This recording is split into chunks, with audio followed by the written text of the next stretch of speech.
Can you take it? Can you feel it? Playoff baseball. Now, from Fenway Park in Boston, it's the Red Sox trying to stay alive in Game 3 of the American League Division Series.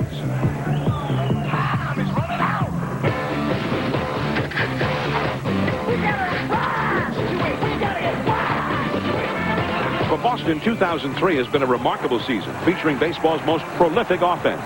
But the postseason has matched the Sox sluggers against the A's and the American League's top pitching staff. In Game 1, Pedro Martinez and Tim Hudson matched up, and the game went into the wee small hours with a stunning finish. That's the ball game. The A's, they win it. The 12th inning. Then in Game 2, Cy Young winner Barry Zito baffled the powerful Boston sluggers and left the stumbling Sox within one game of elimination. Now, the Red Sox return to friendly Fenway with Derek Lowe on the mound. For the Red Sox, it's win or go home for the winter. Time is running out.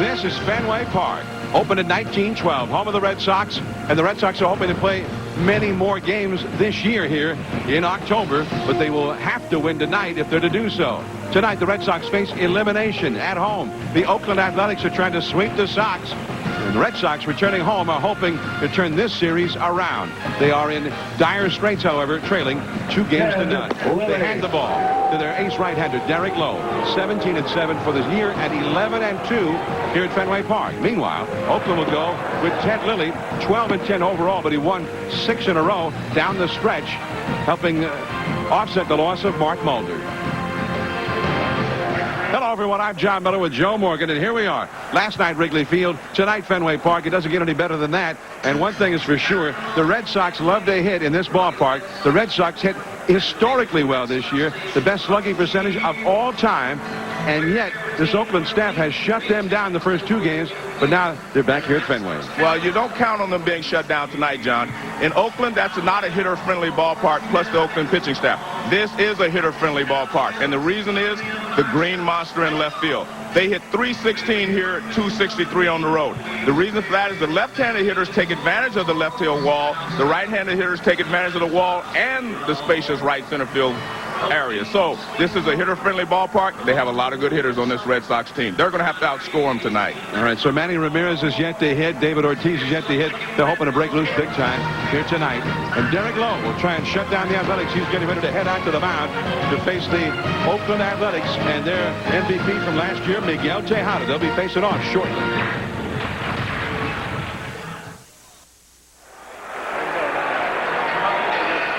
Game 3 of the American League Division Series. The Athletics and the Red Sox from Fenway Park.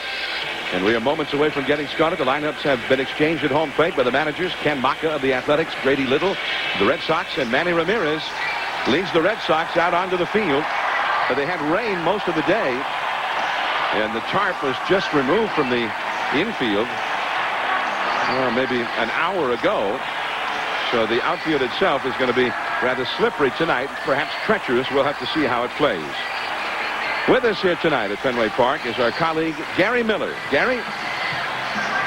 John, when you're in the kind of situation the Red Sox are in, you got to do anything to change your luck. When Kevin Millar came to the park for the workout yesterday, Andy Abad, a late-season call-up, gave him a buzz cut. The rest of the team saw his commitment. Tonight, almost everyone on the team has either shaved their head completely, in the example of Gabe Kapler, who hits next to Millar there in the lineup, or cut it very short. Over 15 players in this roster have done that.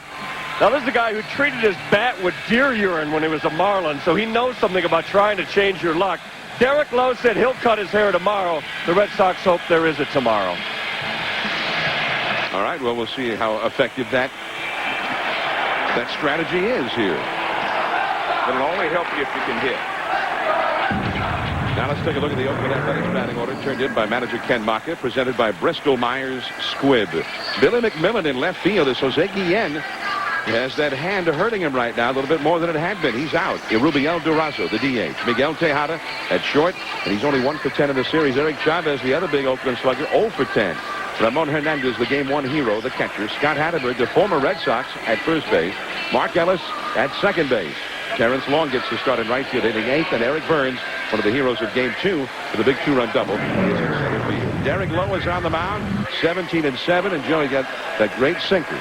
Well, he's going to have to use this sinker. He feels comfortable here in this ballpark. He keeps the ball down. He gets a lot of ground balls. He has a better ratio than anyone, almost 4-to-1 ground balls to fly balls. So, and he throws a very, very good sinker, throws a slider also. But the sinker is his main pitch. And he changes speeds on it a little bit, similar to Kevin Brown of the Los Angeles Dodgers. So the Red Sox, and one of their watchwords this year has been to cowboy up. First pitch in there for a called strike, which also comes from Kevin Millar. Even somebody here wrote a song called Cowboy Up, which they played just before the Red Sox took the field. That is a little bit low. Paul Emmel is the home plate umpire tonight. And you see the way Derek Lowe pitches. He'll throw your medium sinker to get ahead of you, and then he throws the good sinker. That was his good sinker. 1 ball, 1 strike, and ball 2 outside.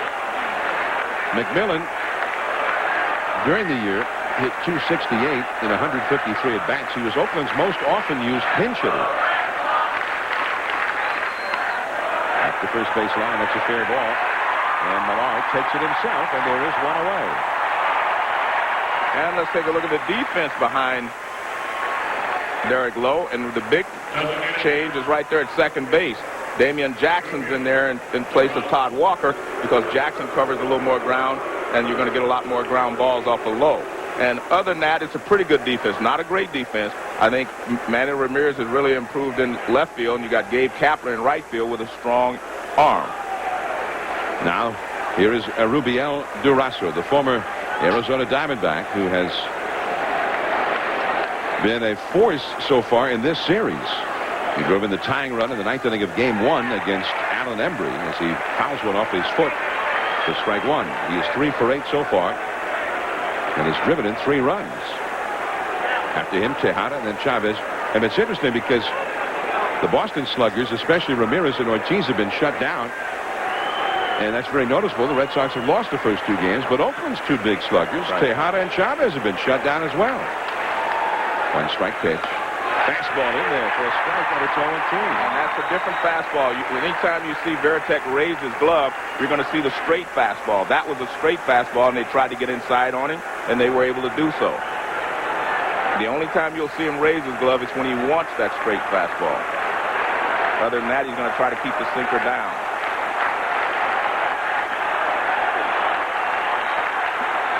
Well, you see Durazo trying to break Derek Lowe's rhythm here, stepping out, taking a little longer than normal. And 2 low, 1 ball, 2 strikes. In Game 1, Lowe actually came in out of the bullpen in that extra inning marathon at the Oakland Coliseum and took the loss through 42 pitches in that one. Backdoored him with a breaking ball and missed off the outside. 2 balls and 2 strikes. Now, both Lowe and his manager, Grady Little, insist that that actually benefited Lowe. The plan going in was for him to pitch an inning or 2 in that game. Well, the reason for that is because he hadn't pitched in a while, and if he would not have pitched there, this would be 9 days in between the last time he pitched and today. So they had a plan, and really they ended up using him in the right way. I mean, here's a guy that could have gone as long as they needed him to go in that first game in order to win it. Speaking of which, just about everybody is available out of the Boston bullpen today as Durazo strikes out, chasing that sinker. Well, he laid off a couple of close pitches, but eventually you're going to chase that sinker with 2 strikes. And because it starts in the strike zone and sinks out. And this is what Derek Lowe does to you. Watch the movement on this pitch. See, it's up, up. Now look where the catcher catches it. Down and away. Now watch, it starts up, and that's why Durazo thinks it's a strike, and then it just moves off the plate. Now starts up, not to be confused with cowboy up. All right, here's Tejada. And he takes ball one down and away. But going back to this thing about the whole Red Sox pitching staff really is available out of the bullpen tonight, except for tomorrow's scheduled starter, John Burkett, and that includes Pedro Martinez. Pedro Martinez could be used as the closer for the Red Sox today. But very softly, Lowe barehands it and just got it. The side is retired. Lowe retires the Athletics in short order. Nomar coming up second. The Red Sox coming to bat.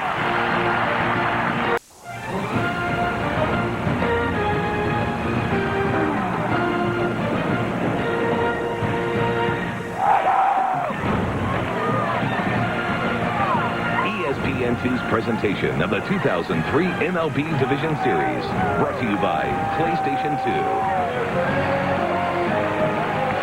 After rain through much of the day, we started right on time at Fenway. The Athletics have already come and gone in their first inning at bats, and now the Red Sox are coming up against Ted Lilly. And here's the Bristol-Myers Squibb Red Sox batting order. It'll be Johnny Damon in center, Nomar Garcia-Parra hitting second and short, Bill Miller, the American League batting champion, at third base.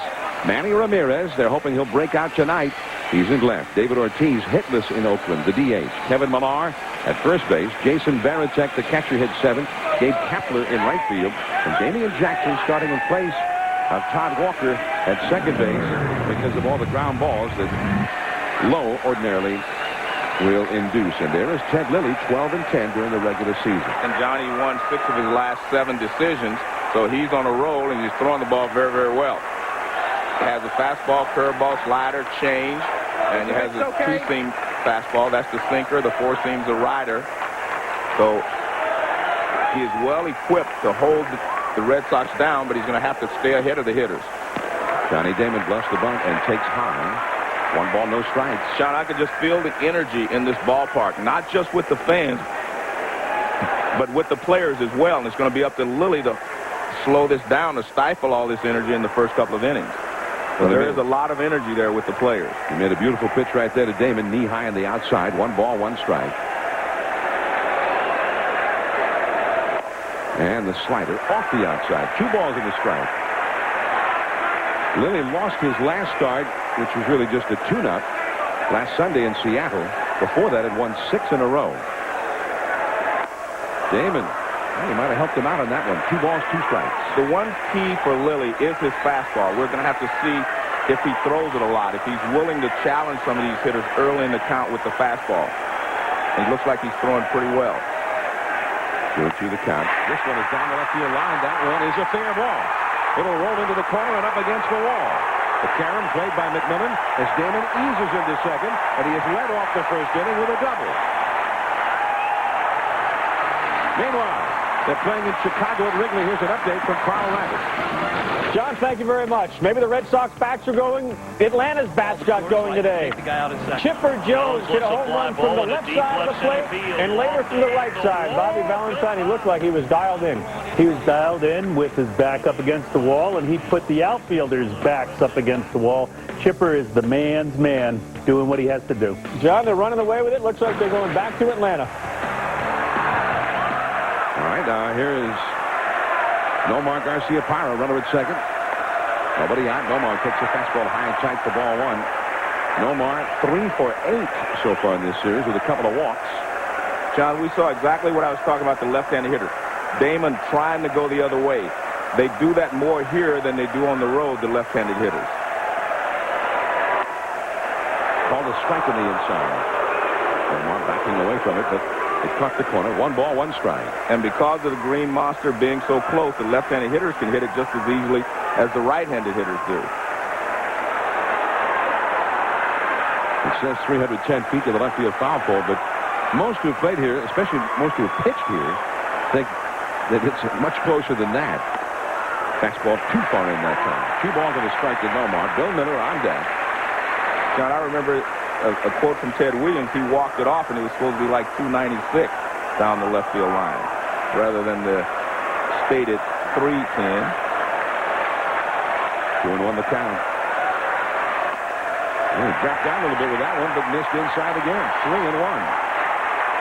And you see he's trying to throw a lot of breaking balls. Again, I think he has to establish his fastball. The games that I've seen him pitch well this year, he established his fastball first and then went to the off-speed pitches.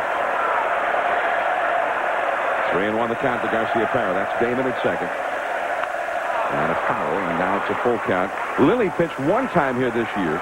That was in August 20th. And it wasn't pretty. He went 3 in the third innings and gave up 6 runs and 10 hits to the Red Sox.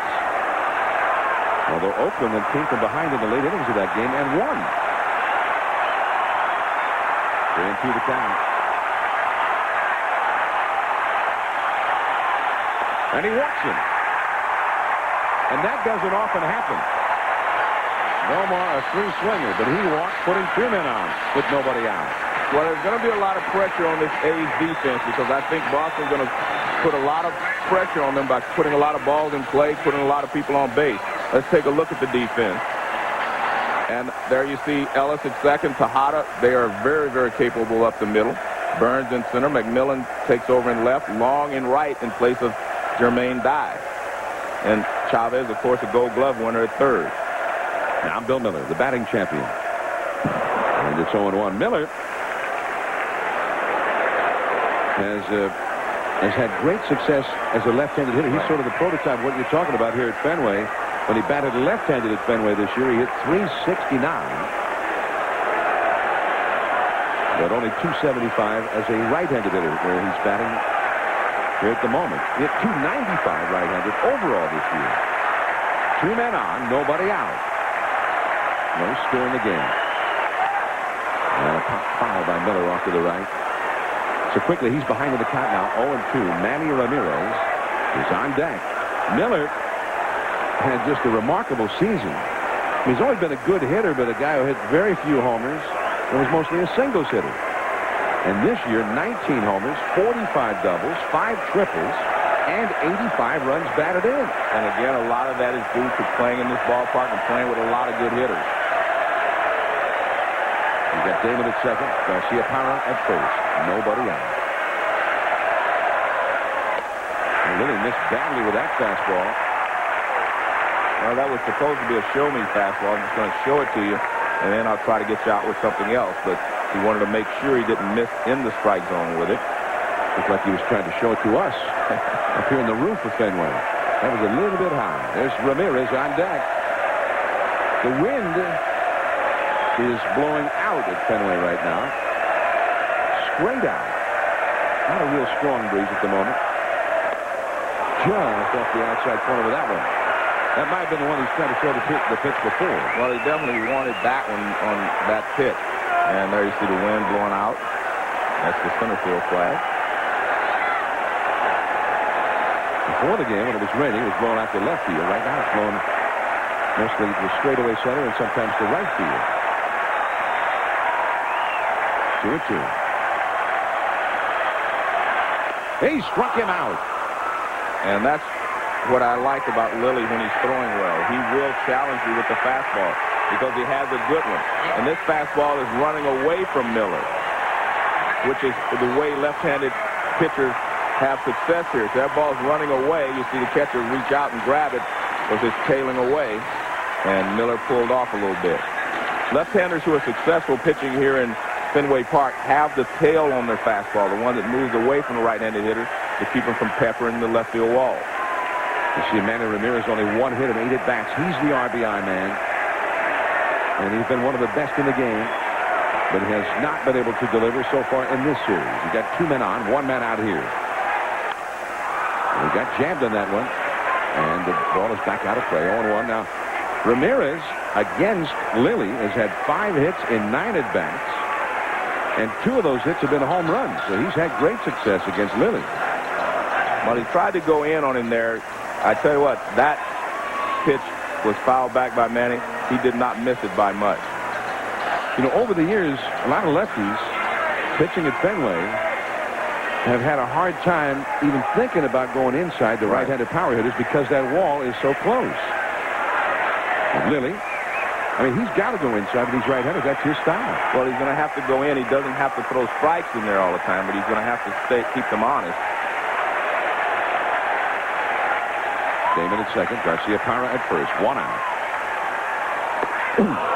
Good fastball again. Got it by him. He's throwing the ball well, and that's the key. And he's establishing his fastball the first time through the order, and then the next time you'll see him go to maybe a few more off-speed pitches. Perfect location right on the inside corner. So he's quickly ahead of Ramirez, 0-2 after Damon and Garcia Parra got on base. Lilly jumped ahead of Miller, finally struck him out. Now he's 0-2 with Ramirez. Wants it up. And he struck him out on 3 pitches. High fastball. I mean, he's throwing the ball well. And that will stifle all that energy I talked about, not only from the fans, but with the Red Sox players as well. See, when the catcher stands up here, that tells you, I want the fastball up here. And he gets Manny to go up and out of the strike zone. I mean, that's good pitching there by Lilly. Get ahead in the count, get them to help you out. Now, another one of the Red Sox sluggers. He was so strong during the year that David Ortiz had people talking about MVP. At the end of the year, 31 homers, 101 RBIs, 325 batting average. He was a great 288 batting average, I beg your pardon. A great presence in the clubhouse as well. And the breaking ball, strike 1. Wow, Lilly got in trouble, and he's been a strike-throwing machine ever since. Well, Barry Zito kept Ortiz off balance with the curveball, threw him a lot of curveballs, and then he buzzed him with the fastball in and away. So he used the breaking ball to set up his fastball, that is Zito, and we'll see if Lilly pitches him the same way. Since Zito had success doing it, you might think that Lilly would try the same thing. Ortiz did hit a couple of balls in Oakland to left field that were routine outs there that many felt would have caused some trouble with the big wall in left field here. And he has learned to love the wall, as have many left-handed power hitters over the decades. Another slider, and that misses. 1 ball, 1 strike. The first 3 hitters for the Red Sox in this series, well, they've done well. They've done their jobs. They've been getting on base anyway. But then, the middle 3 hitters, Ramirez, Ortiz, Millar, they've been shut down. Especially Ramirez and Ortiz.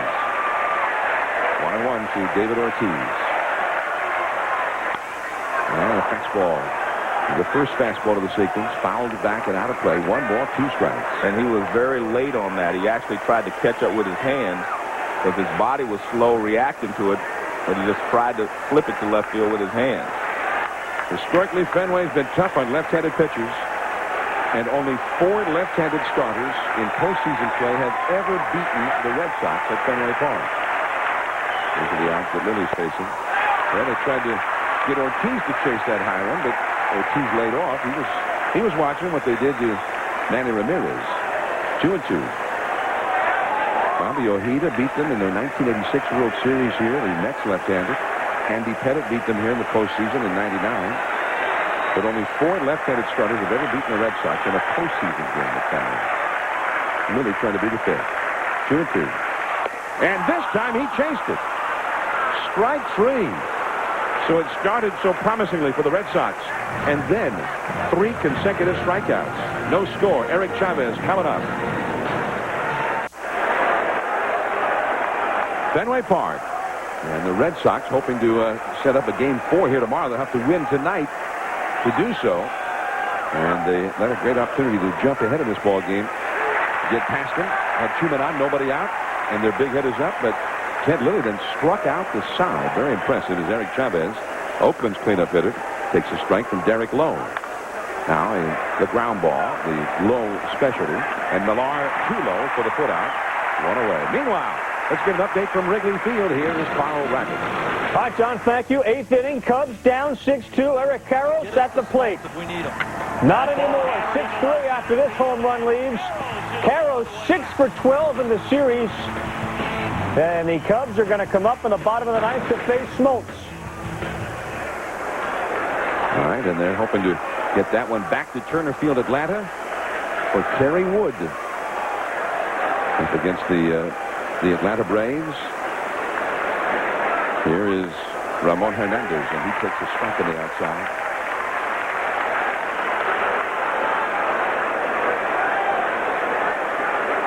Hernandez, who really damaged the Red Sox in addition to shocking it with that bunt in Game 1 that won the game with 2 down. And he, too, has hit the ground ball here. 5 in a row, retired 4 of them on ground balls. And here's the bunt we're talking about. Bases loaded, 2 down. What a risk. He dropped down the bunt with the infield back, and it was a beauty. The Red Sox were helpless watching the winning run score there. And that was a game they led by a run into the 9th inning and could not hold that lead. Rubiel Durazo knocked in the tying run, and Hernandez with that stunning bunt. 2 down, nobody on. Scott Hatterberg, the hitter. We're at Fenway Park, top of the 2nd inning. No score in the game. Derek Lowe, the Boston pitcher, has retired the first 5 Athletics. 4 on ground balls. Scott Hatterberg, the hitter now, the former Red Sox. He is 1 for 8 in the series. And that's off the outside. 1 ball, 1 strike. Derek Lowe said the one thing he was worried about in this start, that, you know, the adrenaline, he might be sky high and overthrow. Well, so far, he's staying ahead of the hitters, and he's throwing quite well. Good sinker. Another ground ball. And that's the inning as Jackson throws out Hatterberg. So Lowe is in vintage form, a 7-pitch inning. Kevin Millar coming up for Boston. The Athletics nothing, Red Sox nothing. Last of the 2nd inning now from Fenway Park. Oakland with a 2-0 lead over the Red Sox. Needing 1 more win to clinch this series. However, they have lost the last 6 games in which they've had an opportunity to clinch a postseason series. Most of those were against the Yankees, though. Yeah, and then last year, Minnesota. But the Yankees are the ones that have really hurt them. The last year, now, the Twins did win the last 2 games when Oakland had a chance to clinch it. Right. The Yankees won the last 3 games when they're in the same spot as the Red Sox. It was the year that Derek Jeter made that play, helping them secure a 1-0 lead in the 3rd game and a 1-0 victory, as it turned out. And, of course, they lost the final game in 2000 to those same Yankees. 1-1 the count to Kevin Millar, and a foul that would go back out of play. Now, Millar was one of the guys who got the buzz cut, figuring maybe that would change the Red Sox luck. And a lot of guys followed suit. Not us, of course. Just the Red Sox guys. 1-2, Ted Lilly. And that is grabbed by Chavez, and he does not get him. A remarkable attempt there by Chavez. Base hit from Millar. Meanwhile, things are happening at Wrigley Field. Let's go to Carl Rabbit. Thank you, John. Indeed, they are. John Smoltz came on in the 9th and so far has yet to retire anybody. Randall Simon led off with a double, followed by another double. The tying run in the form of Kenny Lofton is at the plate. And again, Smoltz has yet to retire and out. Let's go back to Fenway. We'll keep you posted. Wow. So we'll keep a close eye on that one, as the Atlanta Braves are trying to stay alive there and get it back to Turner Field for Game 5 tomorrow. Here, the Red Sox are just trying to stay alive for another day. Jason Varitek, their big catcher, takes a strike on a slider. Varitek, a switch hitter, and a better hitter from the right side this year. Hit .309 right-handed, and averaged a homer every 13.6 at bats right-handed. So it's interesting. Lilly has struck out 3 straight hitters going with the high fastball. He got 2 strikes on Millar and then threw him a curveball, and he hit a ground ball for a base hit. There's that fastball to the inside to Varitek, and it's 0-2.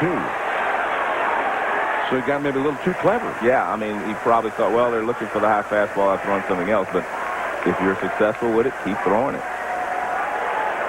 First baseman Hatterberg on the bag with Millar at first. 0-2. There's that high fastball again. No swing there. Almost, though. It almost got him to go. First base umpire Jerry Davis rules in favor of Varitek as the Athletics filed an appeal. The middle infielders, Tejada at short, Ellis at second, double play dead. And back to the breaking ball. Foul. 1-2.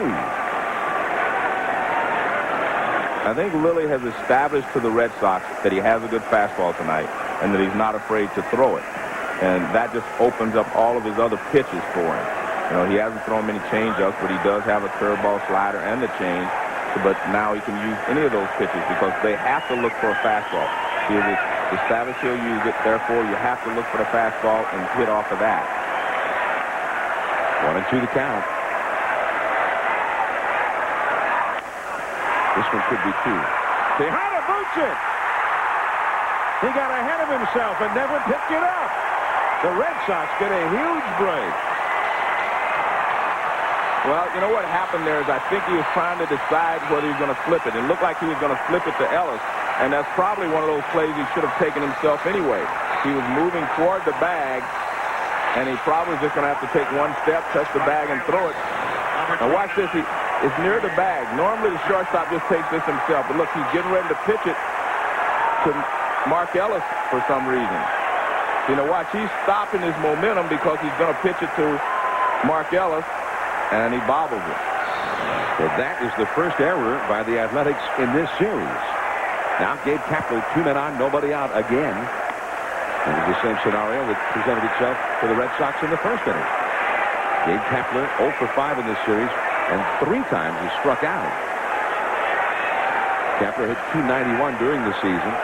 Trot Nixon still has that calf problem.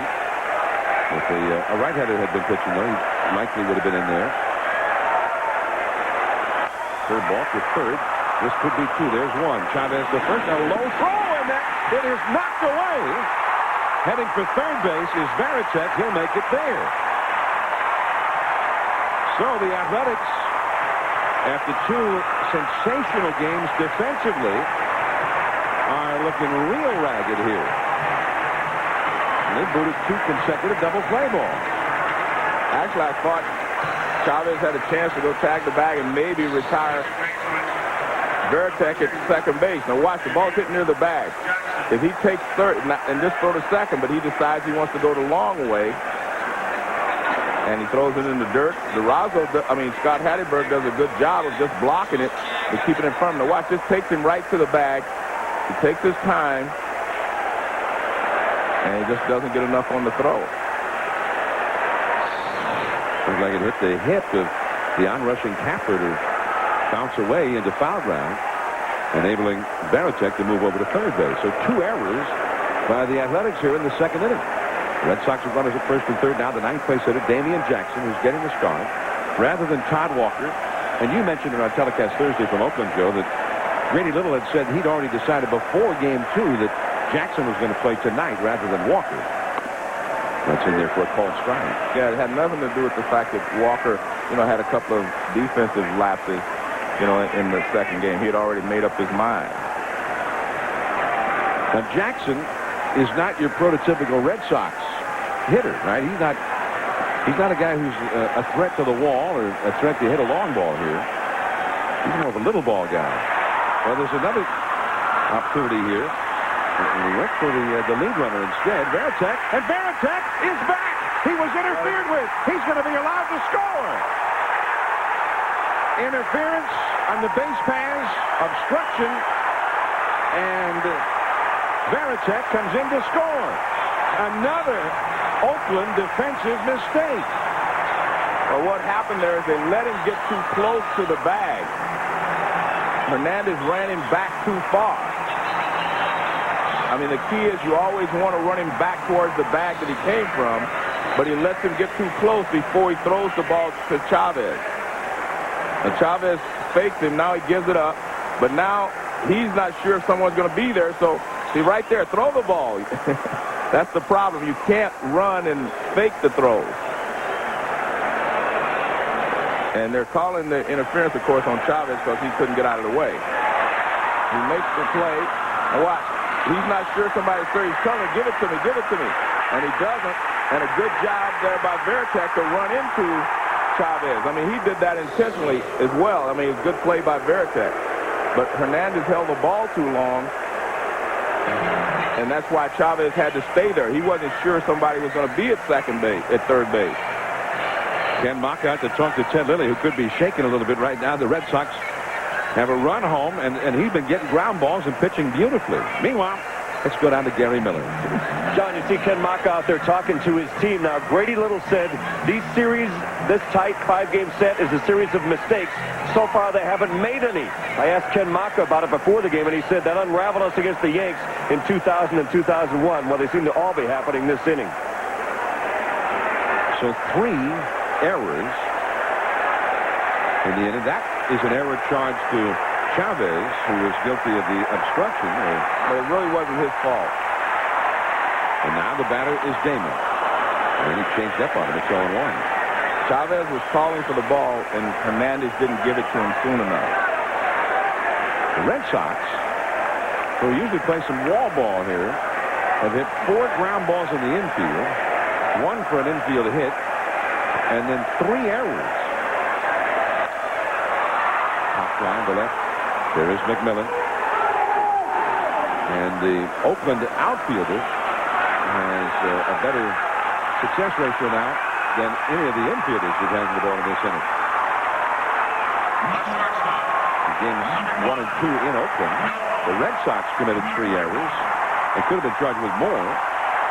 And then tonight, Oakland with 3 errors in this inning. But the Red Sox, despite all of that, generosity by Oakland with only 1 run home. And here's Nomar. Garciaparra walked his first time. It started when Tejada booted the double play ball hit by Varitek.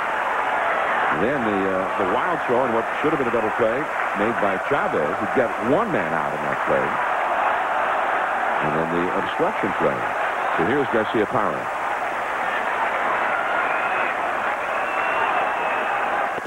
On the inside for Lilly, strike 1. I mean, Lilly, if he ends up allowing just 1 run in this inning, it would be pretty impressive, all things considered.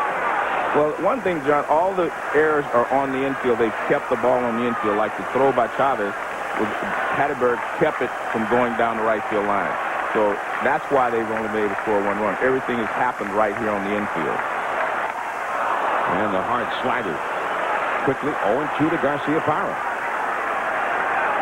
Red Sox have a run home, but they have had 6 batters come to the plate with runners in scoring position, and they are 0 for 6 in those at-bats so far tonight. They let a lot of great opportunities go by. And he jammed him with that breaking ball and a pop-up. Ellis. And the wind almost carried it away from him, but he held it. Only the 1 run despite 3 Oakland errors. 1-0 Boston. Bottom of the 9th at Wrigley, wouldn't you know it? Sammy Sosa, John Smoltz tying run at the plate. 2 strikes on him, and he thought that he hit a home run. And so did all the folks at Wrigley. Didn't happen. Smoltz is hurting. He wouldn't shake anybody's hand with his right hand. He went high fives with his left. Yankees and Twins now will be seen Sunday at 4 Eastern on ESPN. John? All right, and there's ball 1 inside to Mark Ellis from Derek Lowe. I'm John Miller with Joe Morgan. We're here at Fenway Park. Game 3 of the Red Sox and the Athletics. 1-0. Boston has gone ahead now. As Lowe gets the sinker over for a strike to Ellis. 1 ball, 1 strike. Ellis, the 7th place hitter. Lowe has retired the first 6 hitters consecutively, and 5 of them on ground balls. So the early returns on Lowe tonight are very encouraging for the Red Sox fans. And that's a strike on the outside. But unfortunately for Red Sox fans, they're very encouraging for Ted Lilly, who has been supported about as poorly as you could imagine and has allowed only 1 run. But you take what you can get when you're in a must-win situation.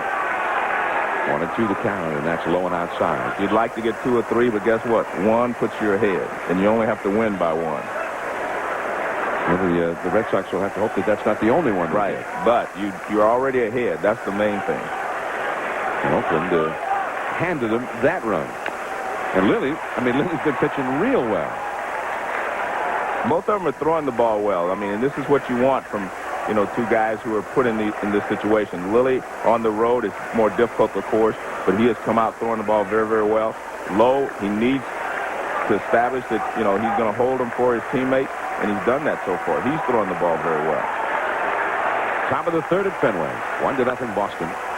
Garciaparra on the high hop right there. And that is the 7th in a row.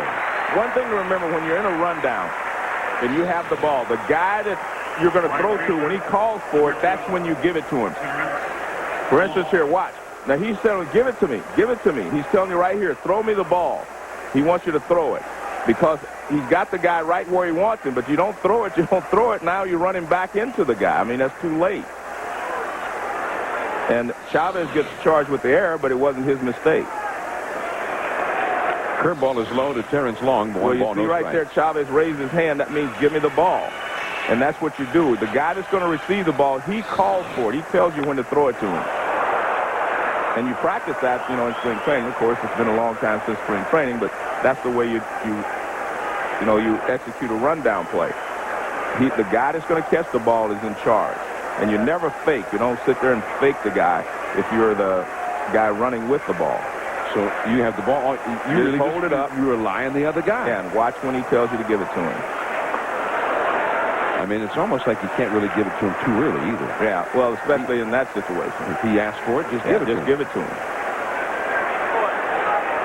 But it was, a good base running play by Veritek. I mean, he made sure that he ran into Chavez when he got back to the bag. Malone. Out number 2, another ground ball. That's 7 ground ball outs out of the 8 outs. And the other guy was a strikeout. So he is doing exactly what he set out to do. We talked about before the game that he has a 4-to-1 ground ball to fly ball ratio. And so far, he's ahead of that, of course. 7 ground outs. So 2 down, nobody on. Here is Eric Burns. 1-0, Boston ahead. And that sinker low and outside. 1 ball, no strikes. Lowe pitched the night the Red Sox clinched the wild card berth in the postseason, which was a week ago Thursday. That is a strike on the outside. 1 ball, 1 strike. The only outing that he's had since then was the relief outing Wednesday night. So he's had more ground ball outs than any other big league pitcher versus outs that he got on balls hit in the air. You define a fly ball out as a pop up, a fly ball to the outfield, or even a line drive at somebody.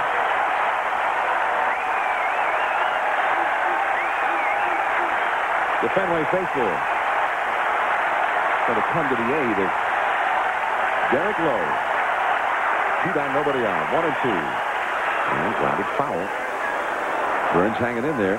Burns, 2 hits and 5 at-bats in this series, including a big double that helped the Athletics open up an early advantage in the second inning in Game 2 on Thursday.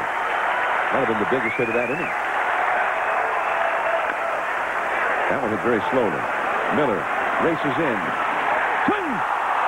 And it's an infield hit for Burns, who runs well. And the speed of Burns, of course, coupled with a chopper, he's able to beat it out.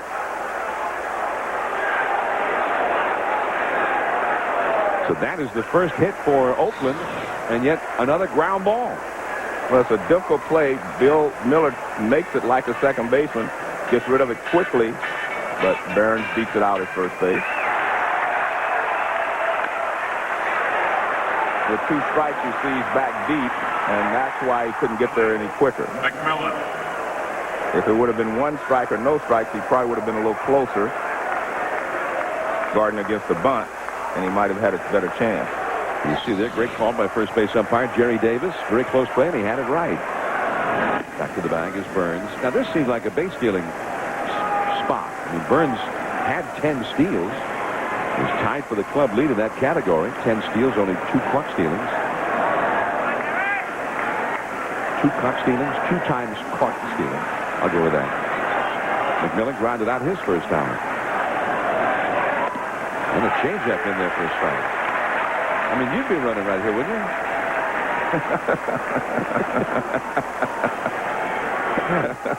Although, I mean, you haven't played for many, many years, but, I mean, you would have been running. I would have tried, yeah. I mean, it's 2 outs. You get the leadoff man up. Yeah. Well, but you still have to pick your spots. You pick your pitches. You don't just take off. We saw last night that Greg Maddux pitched out and caught it running. Well, you definitely should go now because, I mean, even if you're thrown out, you give McMillan a chance to lead off the next inning. But The Oakland A's do not run a lot. Remember that. They're not the running A's. No, they basically wait for the 3-run homer. Although they ran and made it often when they ran. There he goes. And that ball's fouled. so they do adhere to some traditions. Well, they stole 48 bases and only got thrown out 14 times. Well, I think they picked their spots well. Yeah, and well, that's what you try to do anyway. Over the course of the season, you try to pick your spots.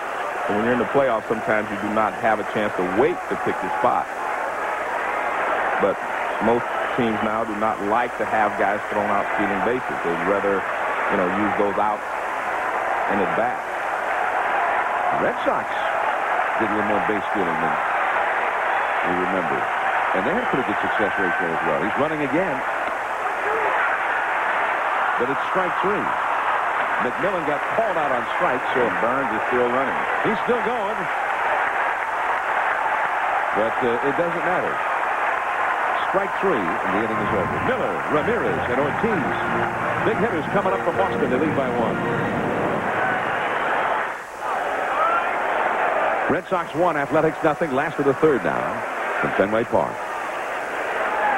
The big wall on left has not come into play yet. Mostly we've had a lot of ground balls hit, induced by both pitchers, although for Ted Lilly, when he's gotten ground balls, it has not worked out well for him.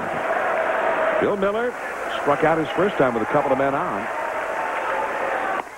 Now he lays off that one, which was a changeup. 1 ball, 1 strike. In the first inning, Damon led off with a double down the left field line, and then Garcia Parra walked. But Miller, Ramirez, and Ortiz, the next 3 hitters, all struck out against Lilly. 1-0 Boston ahead. A little bleach of the center center. He makes the catch. 1 away. Let's take a look at those strikeouts you just talked about in the first inning. I'll try to show you why with 2 strikes they swing at it. Well, what happens is you see the ball well when it's up there because your eyesight is there. And that's why you see the ball so well up there. You don't see the ball when it's down, and you'll take that a little bit. But watch this. I mean, you see the ball well there. You don't see it as well down there. And that's why you swing at it. See, it's right up there in your eyes. You can see it, and you think you can hit it, but most of the time you can't catch up with it if it has a little bit of pop on it. And that's supposed, right? Well, you're supposed to see it and then read it, and then explode. Yeah. Well, they exploded, but they didn't read it well. That was our friend Mike Kiesler. Yeah. But that's why sinker ball pitchers are so effective, because your eyesight, you're looking at the top of the ball rather than the middle of the ball. Ramirez, Lilly, and he just got it. Out number 2. So Manny continues to struggle. He has a strikeout now. A ground ball handled by the pitcher, and he is 1 for 10 in this series. There's 1 for 20 between the 2 of them, Ramirez and Ortiz. And most of those men were left on base by Ramirez, though. I think Ortiz led off like 7 times. Ramirez made the final out of the inning 7 times during that stretch. So he couldn't have left a lot of them. Manny came to the plate 9 times in Oakland, made the final out of an inning 7 times. And then Ortiz led off 7 innings and went 0 for 7 with 4 strikeouts. He struck out as he made the final out of the first inning in this ball game. 2 down, nobody on. David Ortiz, the former Minnesota Twin. And that's very high for a ball. 1 ball and 1 strike. John, I want to finish what this thought I was making, the point I was making. When you throw a sinker ball that Lowe throws, and he keeps it down, you only see the top of the ball, and that's what you're hitting at. When you get a fastball up, you see the middle of the ball, and it allows you a lot more margin for error there. You can really gauge it better. A pop-up, Miguel Tejada. And that is the inning. So Lilly has his first 1-2-3 inning. 8 pitches.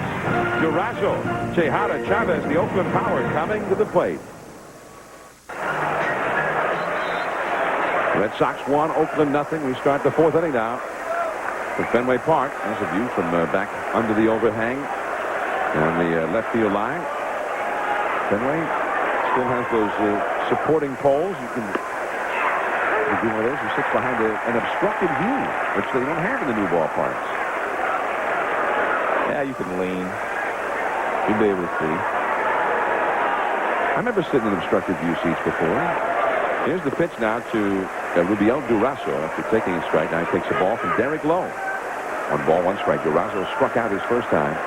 Tejada and Chavez to follow. So really Oakland's 3 biggest power hitters are coming up here against Derek Lowe, who's been getting them to hit the ball on the ground throughout the first 3 innings.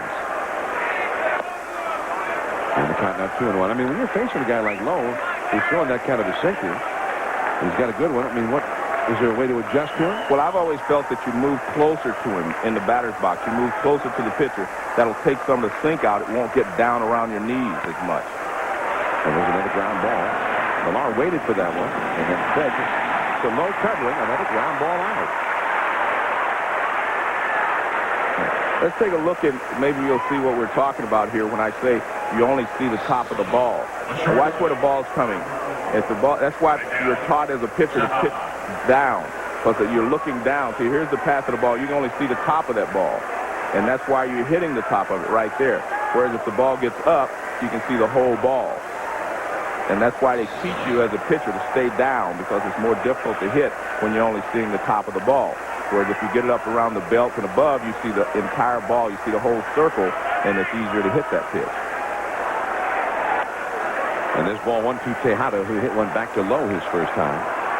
Oakland has 5 left-handed hitters in its batting order in this game. And of the 5, 4 of them have hit ground balls to first baseman Kevin Millar.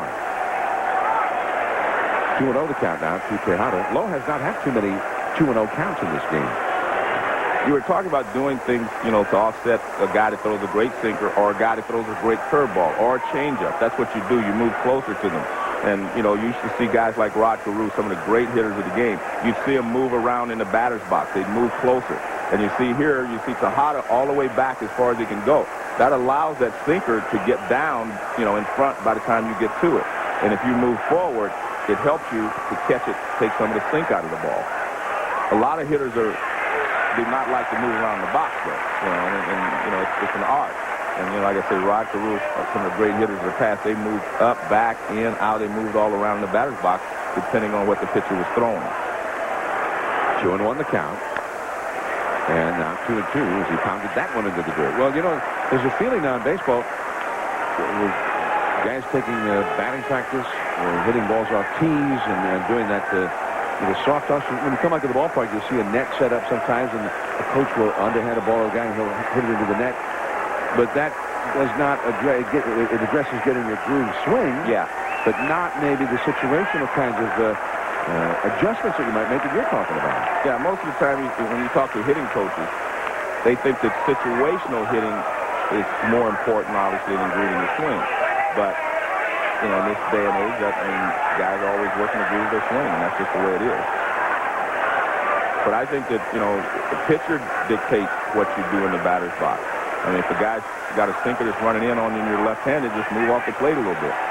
Make him go away from his strength. Make him try to hit the outside corner. Well, to hit that one hard, but again on the ground and very much foul. Still 2 balls, 2 strikes. Well, let me ask you this, though. And you're talking about, you explained about low pitches, and you see only the top of the ball.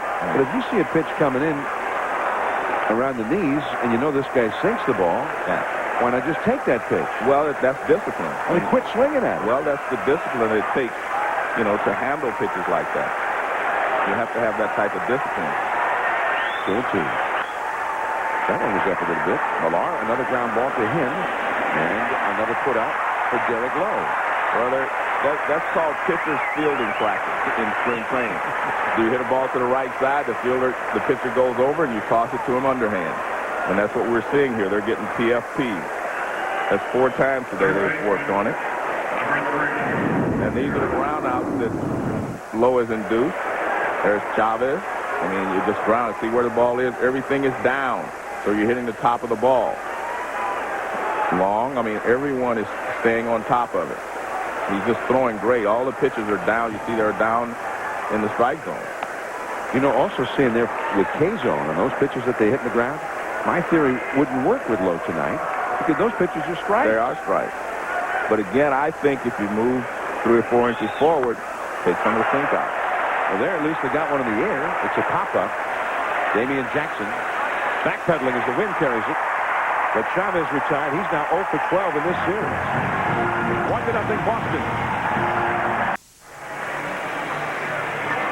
Game 3 of the American League Division Series. The Athletics and the Red Sox. Oakland trailing 1-0 here at Fenway after sweeping their first 2 games at Oakland. Here is Kevin Millar, the 6th place hitter, got an infield hit in the 2nd inning. And that got something going for the Red Sox as a result of the subsequent Oakland fielding miscues. They made 3 errors in that 2nd inning. And the Red Sox were handed a run. And Ted Lilly working away from Millar. Now the count is 2-0. He hadn't had too many 2-0 counts. He'd thrown first pitch strikes to 10 of the first 14 Red Sox hitters. Jason Varitek is on deck, and then Gabe Kapler due up third. And Varitek chasing that high fastball. 2-1.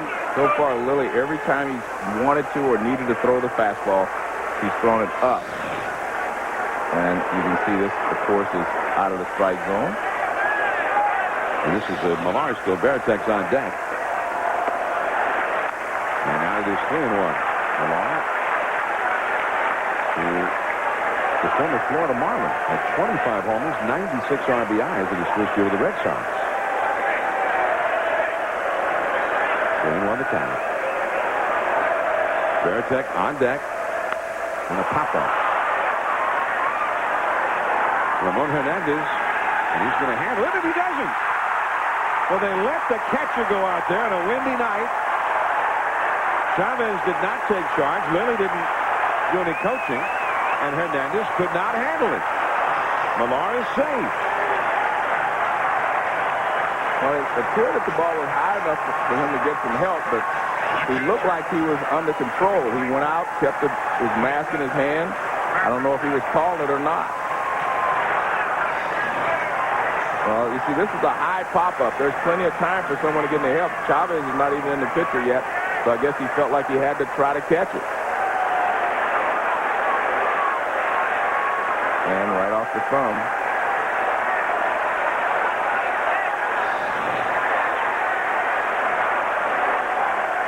Another error. That's the 4th error for Oakland. Here's Varitek. Very high. A lot of times when the ball goes up like that, the catcher says, help. I mean, he will scream, help, you know, and somebody needs to come help him. But he may have felt like he was going to be able to make the play. Well, even Ted Lilly, why not have Ted Lilly call him off and make the play? And that's just off the outside now. It's 2-0 again. Varitek safe on an error by Tejada, who booted a double play ball. Well, we saw Atlanta commit 4 errors last night at Wrigley Field, which tied a division series record for defensive futility. Now Oakland's made 4. He changed up on it. 2-1. Let's take another look at it. You see Chavez is just coming in, trotting in, because he thinks that Hernandez has everything under control. But again, you know, a lot of times the catcher will yell help, and then Chavez will know, I got to go get it. They have not worked together well tonight. Yeah, they were the two who were involved in that obstruction play. Hernandez, who himself actually put Chavez in the way of Jason Varitek, allowing Varitek to score a run when he should have been tagged out. Now that was not a fat pitch on a 3-1 count. A high fastball. The 2 swings and misses here by Varitek were really on pitcher's pitches. Well, the one thing, you know, Lilly has allowed a lot of base runners to steal bases, so, I mean, this may be a good time to put a hit and run on just to stay out of the double play. But you also have to make sure you get a strike. 3-2. Nobody out. He's not running. And Varitek gets a pop-up down the right field line. Terrence Long. And that is out number 1. More baseball tomorrow, Division Series action. And if the Red Sox can win this ball game tonight, if necessary, Game 4 right here at Fenway on ESPN at 1 o'clock Eastern Time, 10 Pacific. The Yankees and Twins all set up, 4 o'clock Eastern, 3 Central. at the Metrodome, Game 4. And then the Cubs and Braves, the deciding Game 5 from Turner Field. Kerry Wood, my captain. That'll be on Fox, 7:30 Eastern, 6:30 Central tomorrow night. The Florida Marlins clinched the division series with a victory over the Giants today. Wild game again in Miami. And the Giants upset by the wild card Marlins. They had a great year, but they did not play well in that series. To take nothing away from Florida, I mean, Florida went out and beat them. Well, I think Florida kept a lot of pressure on the Giants, and then the Giants, whenever they made mistakes, it really cost them. And then, whenever nobody else was getting it done, Pudge Rodriguez seemed to get it done. He's the man. He got the final out today at home plate and held onto the ball despite J.T. Snow, a former football player, the son of an NFL player. J.T. Snow clobbered Pudge Rodriguez in desperation, trying to keep the season alive. He was the possible tying run, and Pudge got knocked over, but Cirillo's holding that baseball. Pretty apropos for Pudge Rodriguez to get the final out in that series. And it was ironic because they had scored their the go-ahead run on a similar play at the plate where they did knock it out of the catcher's hand. Well, Victoria Alba unable to hold one in the 8th inning of that game. A ball and 2 strikes here to Gabe Kapler. Kapler hit into a force play his first time. The A's booted 2 double play balls in that second inning, plus the botched up rundown play. And that changed up. Here's Tejada. The second one. Ellis over to first. Changed to first. And almost got the double play there, but not quite. Kapler a little bit too quick. Now the ball is loose in the infield, and finally Hernandez goes over to pick it up as Kapler started to head for second before Hernandez retrieved that ball. Oh, we're seeing some weird things in this Oakland infield. You can't even look down and write a note in your scorecard now, Joe. Something's happening here. Just trying to get the ball back to the pitcher. The ball's getting thrown away.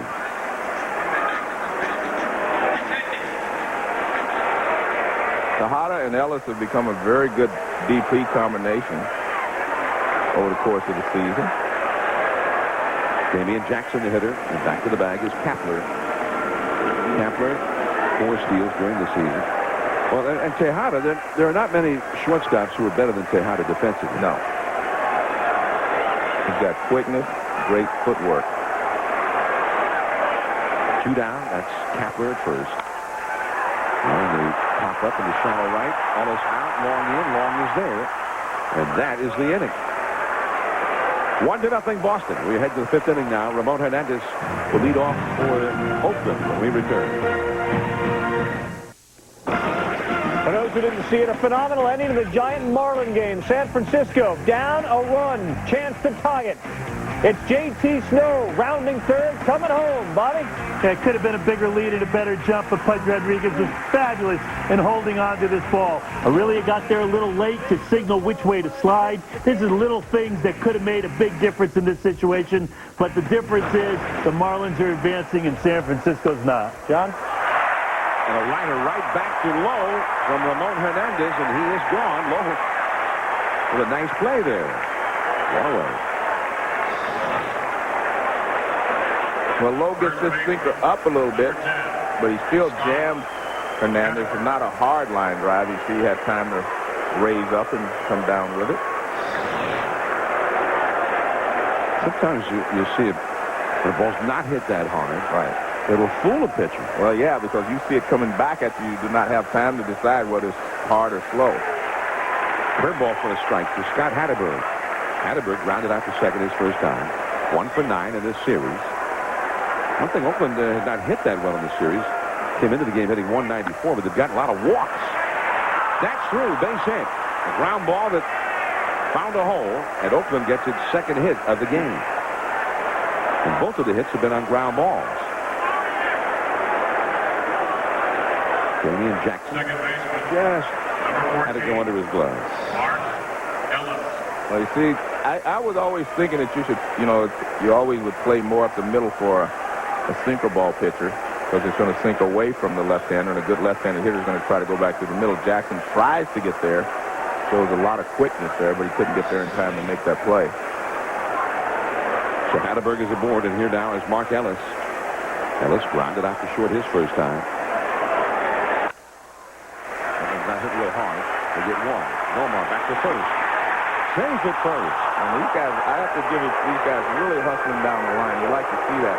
I mean, they're hitting the ball, not looking to see where it ends up. They're just hustling to get down the line. And you see Nomar and Jackson talking because they don't play together on a daily basis. And, you know, to have perfection on the double play, you need that to happen. That's pretty, everything looks good there. Just good hustle there by Mark Ellis. Ellis runs pretty well. Nomar is able to go get the ball and avoid the runner, so I don't know. Looked pretty good. So 2 down now. Here's Terrence Long. And the sinker in there at the knees for a strike. Long grounded out to first his first time. Ground ball after ground ball. Even the hits have been ground balls. One, an infield hit by Burns that he just happened to beat out. I mean, he hit it maybe 55 feet from home plate when it was picked up. Hatterberg with a ground ball that just made it through the middle here. Ellis, the runner at first, 2 down. And he goes back to the bag. Ellis, you mentioned has some speed. Only 6 steals, though, during the season.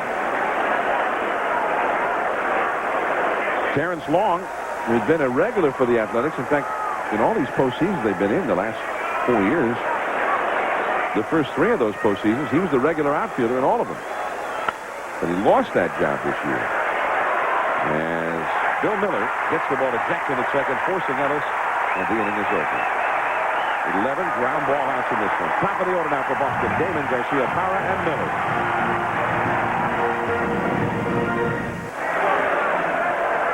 The heat is on for the Red Sox on a cool New England night. The Red Sox have to win or the season is over. Meanwhile, some of the guys from the dugout trying to get the fans to continue that sarcastic Lilly cheer. See, I can do it. They got me into it. See, you're not down 2-0, though. Lou Merlone, Adrian Brown, Andy Abad, Doug Mirabella. And that hits Johnny Damon. He showed bunt there, and Ken Maka is saying, hey, he bunted at it. But third base umpire, Bill Welke, ruled no, he did not bunt it that way. So Maka came storming out of the dugout. Lilly talking to Paul Emmel, the plate umpire, about it. I think Lilly's saying something different. I think Lilly's saying when he squared around the bunt, he moved into the strike zone. That's what Lilly was questioning. Maka, I think, is questioning whether he bunted at it or not. Now watch, his body will come this way. See that? Now look where his foot is. His foot is actually out of the batter's box, and I think that's what Lilly was talking about. Now watch see, that's out of the batter's box with his left foot. See, the batter's box, there's a line in here, and if you cross it, it's not drawn in, but there's a 6-inch line on the inside part of the plate. Nomar pops it up foul and back out of play. And if you step across that line, you're deemed to be out of the batter's box. See, there's a line here, 6-inch on both sides. They just do not draw it, but that's the way the batter's box is supposed to look, see? And if you step across there, in that, you're deemed to be out of the batter's box. And I think that's what Lilly was arguing about. Well, I mean, his foot was definitely on home plate. Yeah, so that means he was out of the batter's box. That's what Lilly was arguing about. But very rarely are you ever going to get that call. Although, when the ball actually hit Damon, he was jumping back, and I think he was in the batter's box. Well, you're not going to get the call anyway, because most of the time a guy, when he drag bunts, he's going to step across that line as well. But again, there's no line there now. I mean, there's supposed to be a line there. They erase it once the game starts, but there is a 6-inch line there.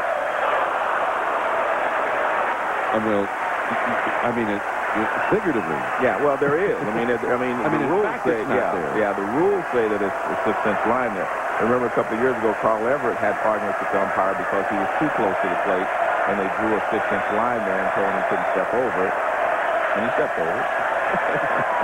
Don't step over that line. Yeah. Nomar pops it up. That's foul. Not much room in foul ground at Fenway Park, and that one drops safely in amongst the spectators. I think Hatterberg would have had plenty of room to go catch that one at the Oakland Coliseum. 1-2. This is Fenway Park, the venerable home of the Red Sox. I'm John Miller with Joe Morgan. Gary Miller also here with us tonight. The Athletics have committed 4 errors, and they gave away a run to the Red Sox in the second inning. And they made 3 of those errors. Ted Lilly pitching beautifully, and they are, after being prompted by those Red Sox players in the dugout, those fun-loving Sox in the dugout, doing that Lilly chant.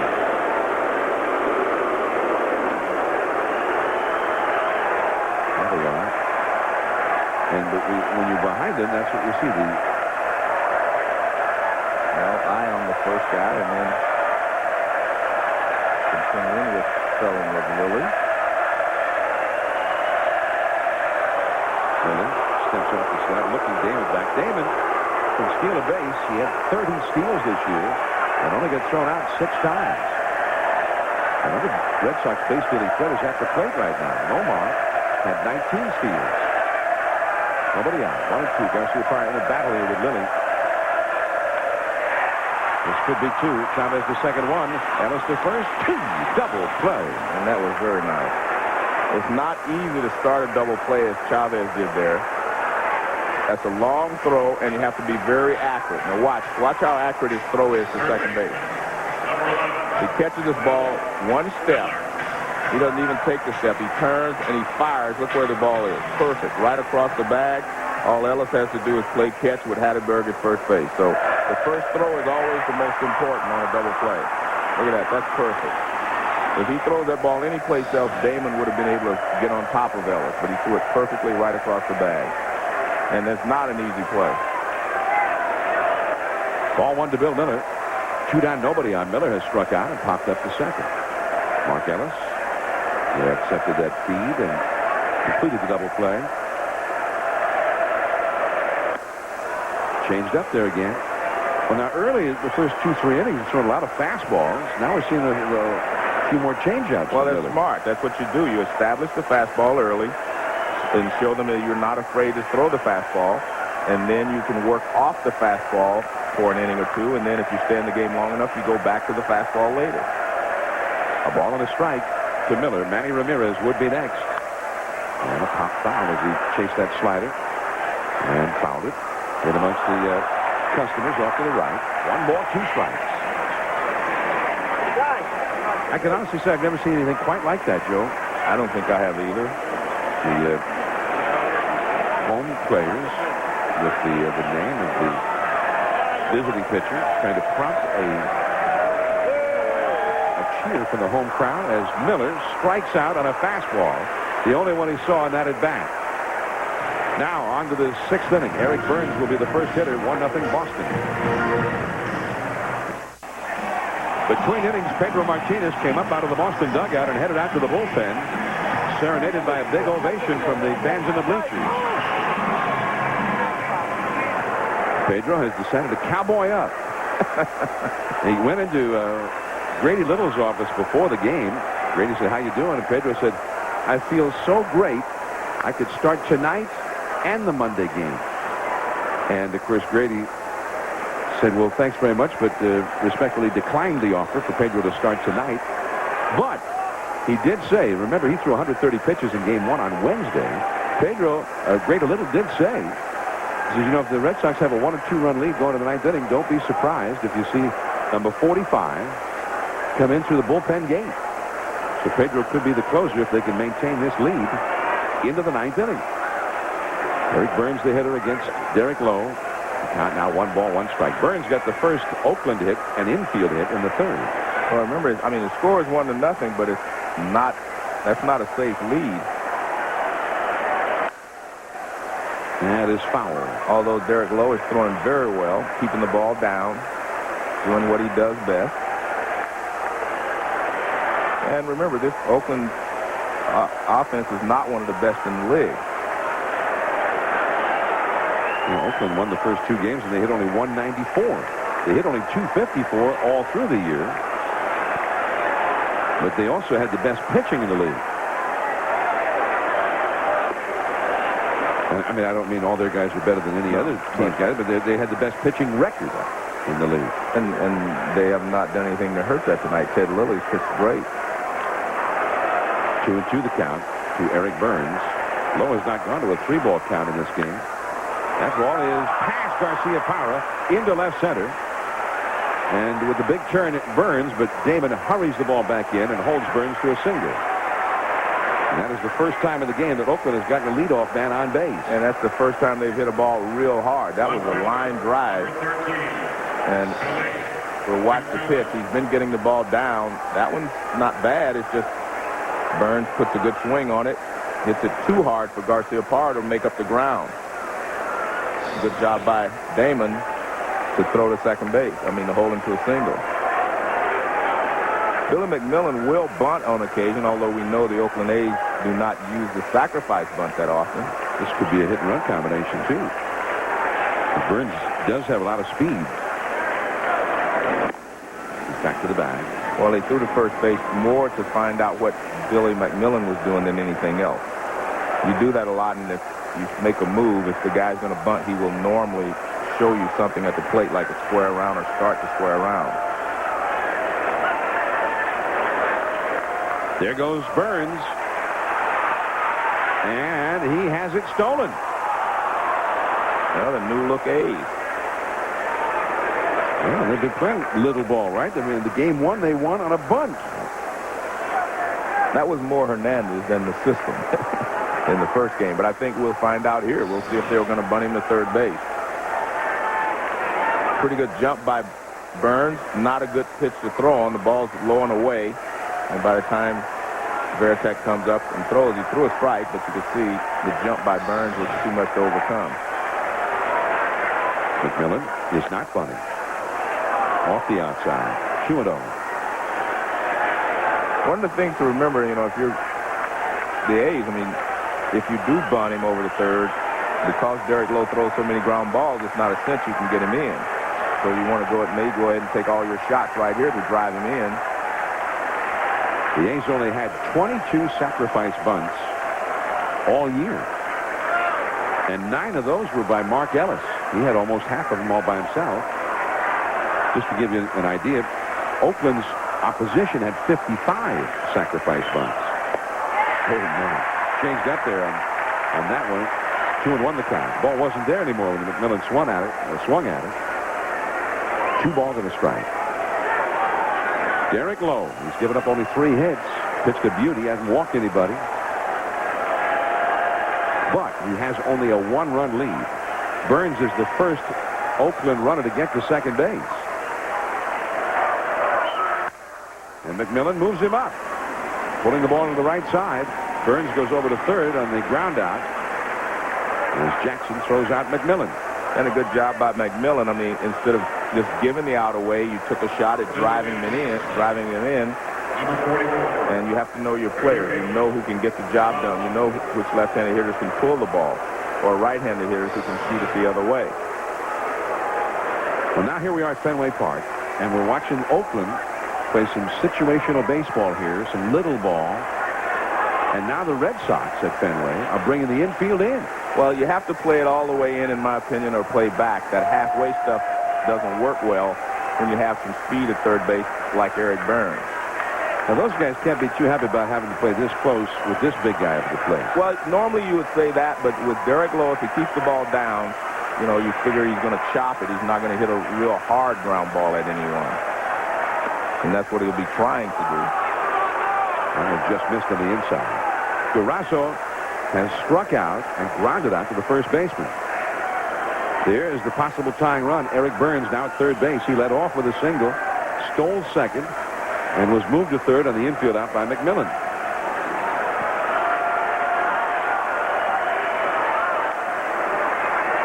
One ball, no strikes. And that's off the outside. 2-0.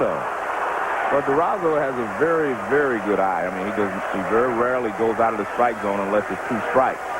You know, although we saw him chase a couple of pitches in game 2 because he was trying to drive someone in. Durazo, who drove in the tying run in game 1, with 2 down in the last of the 9th inning. In a game that Oakland eventually won. 2-0 the count. Now 3-0. That's the first time that Lowe has gone to a 3-0 count. First time he's gone to a 3-ball count of any kind. Now the man on deck is a right-handed hitter, but he's also one of the great hitters in the league. Well, let's take a look at the last pitch. This is what Lowe thought was a strike, and K-Zone says it was. 3-0. And now 3-1. I would think that if you're the Oakland A's, you would let Durazo swing 3-0 there. He may have had the green light. He just didn't want to swing because you want to get a pitch up right on the edge of the acceptable zone there. You want to pitch up that you can possibly get in the air. Durazo 0 for 2 tonight and 0 for 7 this year against Derek Lowe. There's Burns, the possible tying run. Third base, 1 out. And the walk. Well, you know, some people say, well, maybe that's not as bad as it looks because now you have a double play situation with Tejada. You did get the ground ball from him last time. But the more runners you put on base, the more opportunities they have to score. But this does give them a chance to play back and possibly get a double play and get out of the inning. Tejada with only 1 hit in the series. 1 hit, 12 at-bats. Tonight, he's hit one back to Lowe, and he has grounded out to the first baseman. This frees up the middle infielders to play double play death. Nomar at short, Jackson at second. Millar, the first baseman, now on the bag with Durazo. Although Durazo doesn't seem like a guy who's going to be doing any running. Right? I mean, why? Yeah, but no, I think that's just the way you set your infield because he's going to play in anyway. So you're going to play in at the corners because if the ball hits to the third baseman and it's chopped, he's going to come home to get Burns. If it's hit to the first baseman, he's going to come home. So you're going to play in anyway. You're not going to play back, you know, at first base, even if you do not think he's going to run because you're going to position yourself in the same spot anyway. Red Sox have had several chances to score runs tonight. Only the one, however, has been scored. That's hit very softly, foul on the ground. 2 strikes now to Tejada. Durazo took off on that ground ball and really hustled into second base, but then found out he needed to go back to first. And the crowd tries to rally behind Red Sox pitcher Derek Lowe. 1-0, Boston ahead.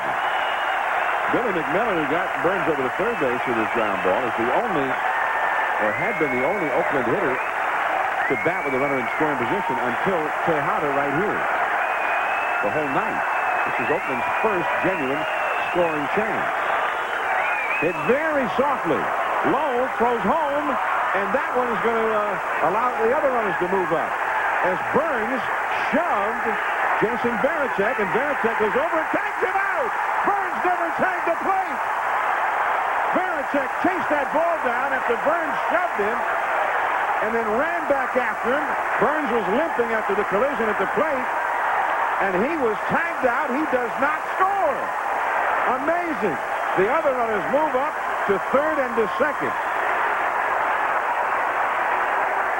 Great heads-up baseball there by Varitek. Well, what surprises me is that he had plenty of time to touch the plate. I mean, even if he was rolling in the ground, he could have rolled back and touched the plate if he didn't touch it. I was watching the throw from Derek Lowe, an ill-advised throw, I might add. Now, watch this. This is a base hit. I mean, it's a swinging bunt. Now, Varitek's right out in front. He blocks him off. And he does. He blocks him off. Now he goes and gets the ball. Now Burns pushes him. But smart play by Varitek as he goes over and tags him. And a great call by the home plate umpire because he kept his eyes on the plate. Now watch here. He does not get to the plate. Great block there. And then he jams his ankle into the ground, and I'm sure the pain kept him from blinking properly here. I mean, just a great block there. And you can block the plate if you're reaching for the ball. There comes the ball. And Varitek knows that he didn't touch it. And Burns is upset because he blocked him off. And he pushes him. I'm not sure that that's not interference anyway. I mean, it should have been called out just for that. I mean, you can't just push the guy who's going after the ball. I mean, he pushed him, which if they called interference, the ball becomes dead, and those runners could have been made to go back. Although there's no argument about it from the Red Sox. I think they're just happy that he didn't score. Happy and perhaps even stunned as if a miracle has just happened. I don't know how they scored it, but I scored that a base hit and an error on the pitcher. I don't know how they scored that. I think they're having a committee meeting about it. So they walked Chavez intentionally. I mean, that's like a gift from heaven for the Red Sox. And let's face it, I mean, it looked like Burns had scored. A wild throw. The runners had advanced. It looked like everything was going to crumble down around the Red Sox. So the bases are loaded down. Here's Ramon Hernandez again with 2 down, just as was the case in the 12th inning late Wednesday night in Oakland when he bunted for the winning run of Game 1 against Derek Lowe. This time he swings away. Big shot. No more! Can't handle it! Well, now, Tejada was obstructed by the third baseman, but I never saw a call. Well, Tejada stopped running, and Tejada has been tagged out. Now Maka's out. Third base coach Washington's out to get into the face of Bill Welke. But Tejada, after he collided with the third baseman, Bill Miller, just stopped running, assuming that interference had been called. Well, we saw this last year in the Giants postseason play with J.T. Snow. The umpire is up to discuss it. Yeah. 1 run did score. Well, actually, last year was Santiago. J.T. Snow, I guess, hit the ball, but Santiago in the League Championship Series with the Cardinals.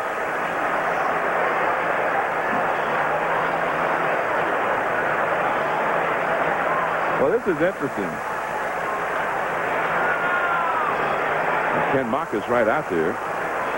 All of the A's believe firmly that Tejada was obstructed from heading home. But then Tejada, I think Tejada might have made a mistake just stopping, assuming that it was called. Well, one thing that they've got to discuss here, there was a chopper to the shortstop. The third baseman was going over to take, in case there was a throw at third base. He is allowed to go to the bag in case there's a play to be made there.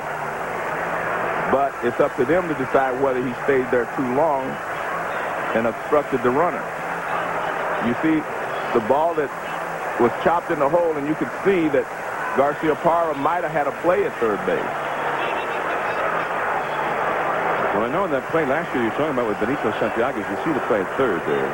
See, he's going there to make a play because he thought that if Garcia Parra makes the play, he might come to third base on that ground ball. And that's what they have to determine.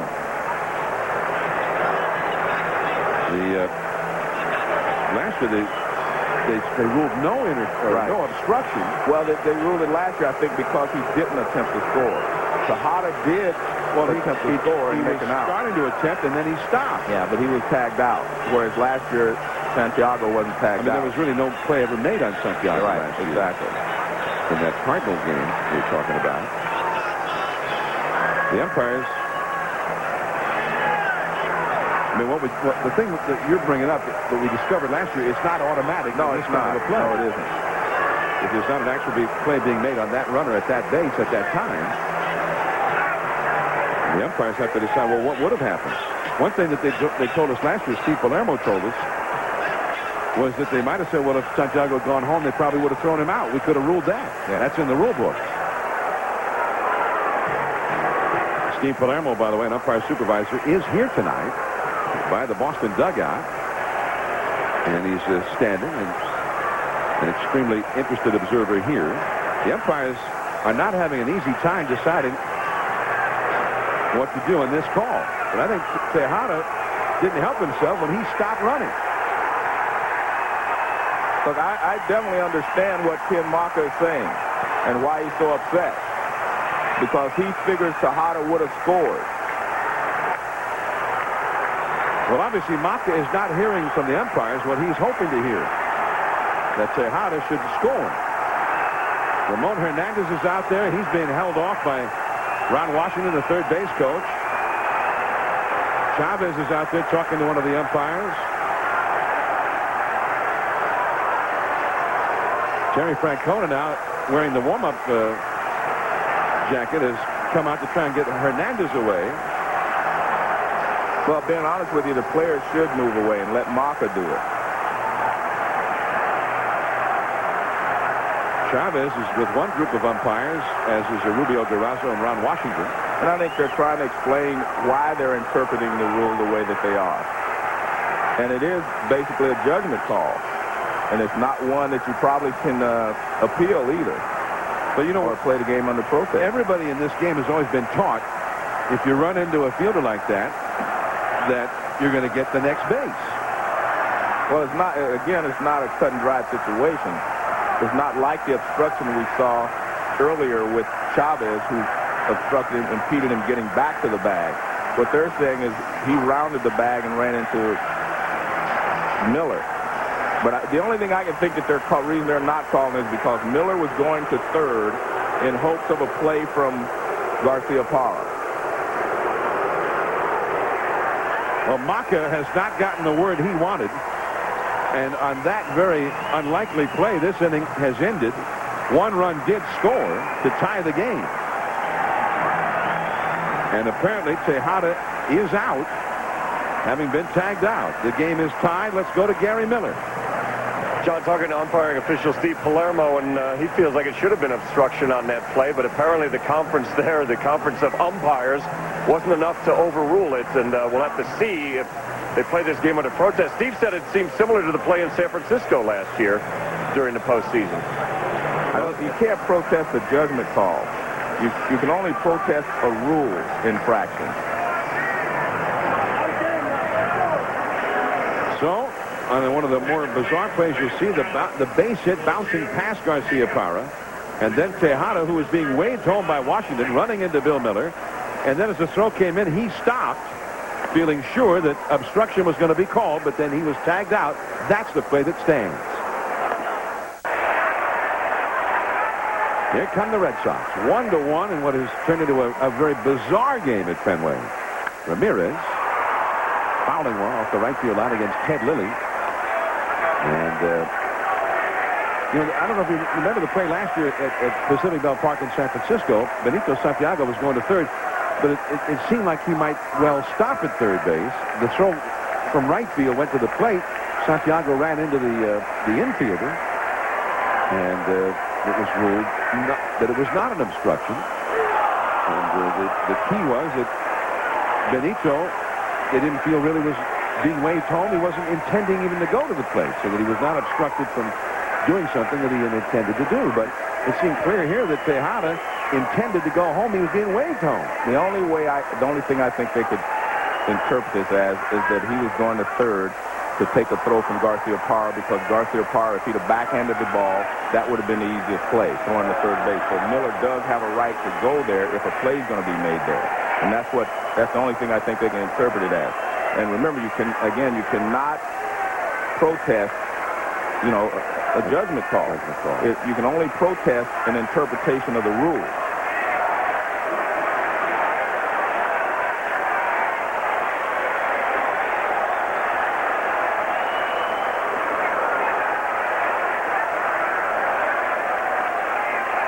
Ball and 2 strikes to Ramirez, who's 0 for 2 in this game and 1 for 10 in the series. So on that ball by Hernandez, by the way, the official score ruled an error to Nomar Garcia Parra, not a base hit for Hernandez. Well, that actually protects the umpires, because if that means he should have caught the ball, he was going to throw to third base, maybe to get Tejada, and that does help the umpires' judgment there.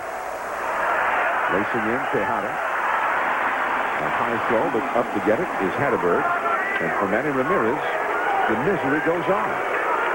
Commissioner Bud Selig, you saw, is here tonight, and both the commissioner and Steve Palermo were on the phone at the same time, perhaps, to each other here.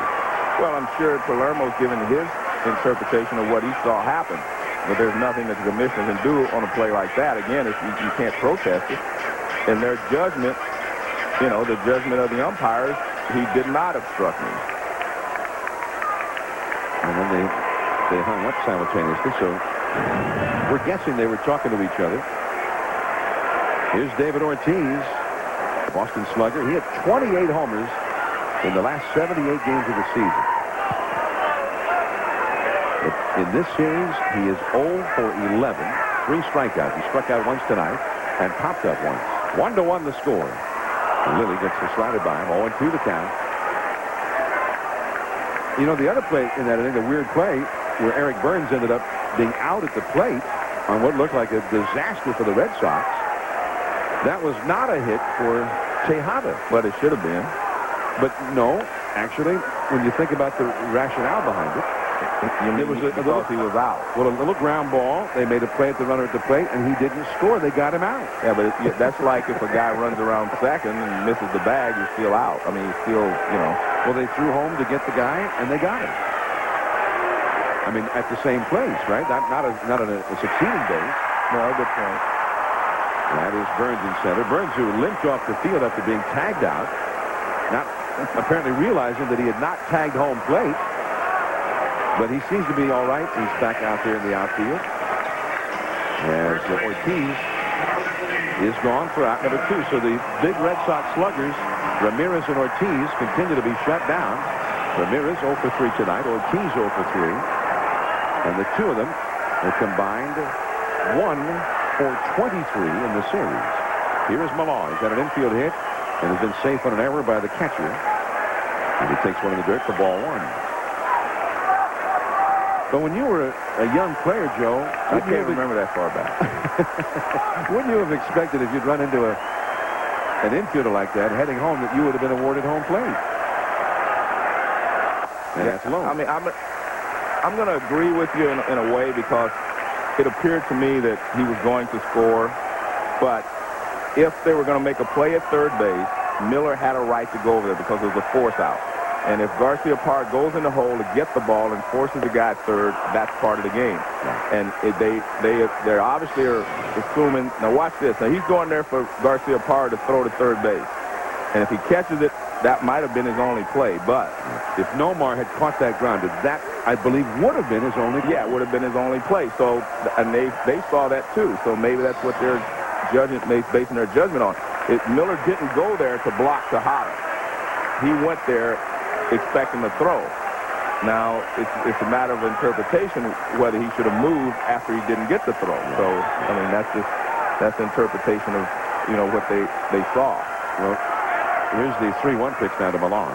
And he gets a walk from Lilly. A 2-out walk here in the 6th inning. Keeps the inning going for Jason Varitek, the powerful catcher. Well, the one thing you have to start to look at, I mean, Lilly has basically been, you know, around a 6th inning pitcher. And you have to start to wonder, you know, how much longer he's going to go. Derek Lowe, I think, can throw longer because he's basically a sinker ball pitcher. And when they get tired, the ball's going to sink.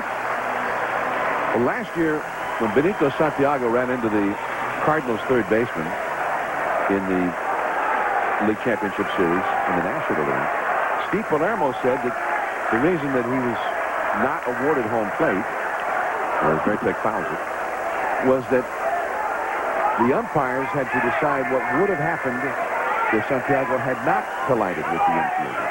And in that case, they decided, well, he would not have scored, so we're just going to keep him at third as if the collision had not occurred. Now here, you could make a case that Tejada would have been thrown out at the plate. Right? I mean, that could be another interpretation. That if they're charged with deciding what would have happened, they might have decided, well, he would have been out at the plate. I mean, how they could decide that, I'm not exactly sure. Well, again, we'll have to wait and see their interpretation of why they ruled the way that they did. But it seems like the difference is they weren't making a play on Santiago necessarily last year. And clearly they were making a play on Tejada here. Chavez was playing him on the line. It's a high throw, but Hatterberg gets the foot bat on the bag, and the inning is over. We're heading to the 7th inning now. Hatterberg will be coming up. 1-1. Oakland won. Boston won. We go to the 7th inning at Fenway Park in what has been a bizarre ball game here at Fenway. I mean, Oakland committing 4 errors, giving away a run. Boston was charged with a couple of errors in that 6th inning. And Oakland fans, I'm sure, feel that the umpires have made a very serious error. For Oakland, here is Scott Hatterberg against Derek Lowe. Lowe's 80th pitch of the night is a called strike. Hatterberg has grounded out and singled, 1 for 2. There have been more errors in this game than hits. Oakland with 4 errors, Boston with 2. There have been 5 hits altogether. Boston has only 2 of those. And that's a ball. 1 ball, 1 strike. Ellis and Long will follow. Well, the umpires certainly don't want to be the ones who end up deciding a ball game. But they're on the hot seat right now. And they did. I mean, they got together. They all got together and talked it over. And that's the main thing. I mean, they got together, so they all agree that they made the right call. Millar to Lowe and run away. Millar and Lowe has been a beautiful partnership there.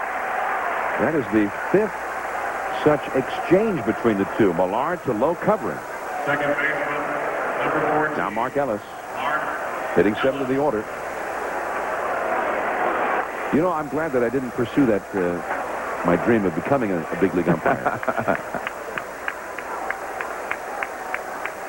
1 down. Here's Mark Ellis. He's grounded out to short and grounded into a force out. I mean, we saw some.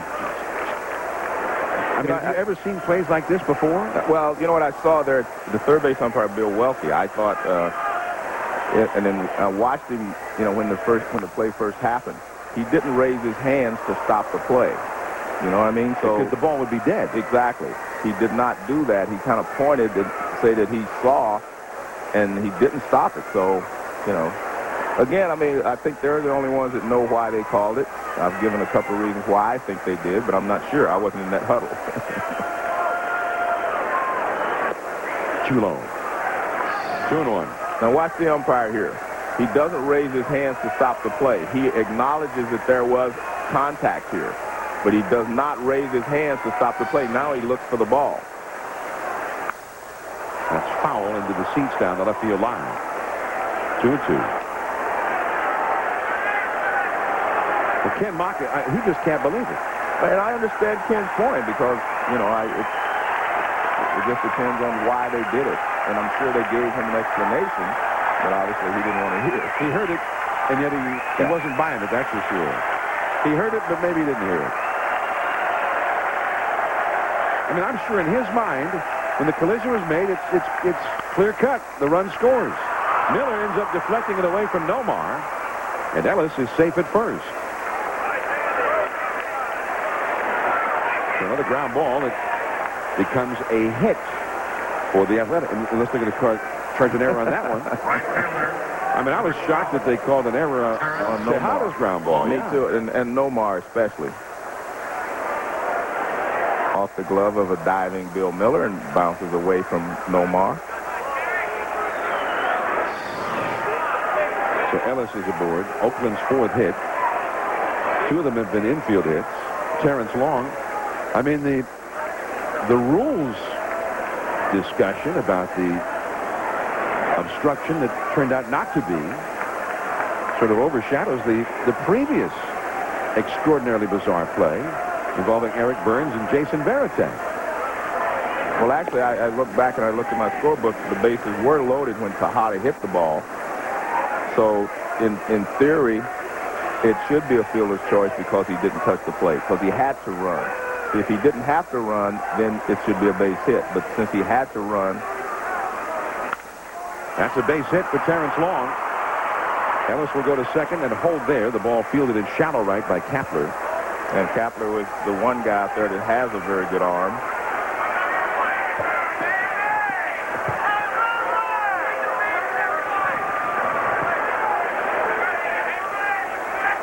So Eric Burns will be coming up now. Well, this is one of the reasons Terrence Long was in there. He's a good low ball hitter, and he's had some success against Derek Lowe. Ground ball in the hole for a base hit.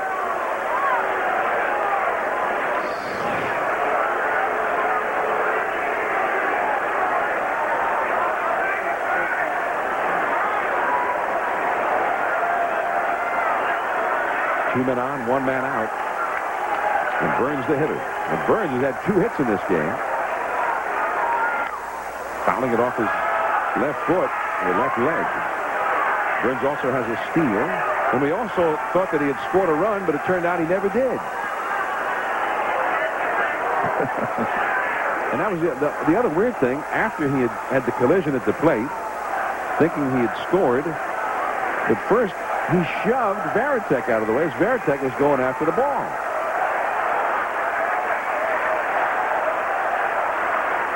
So, a ball game that's resembled sometimes, the WWF out there. Burns fouls one again, 0-2 to count.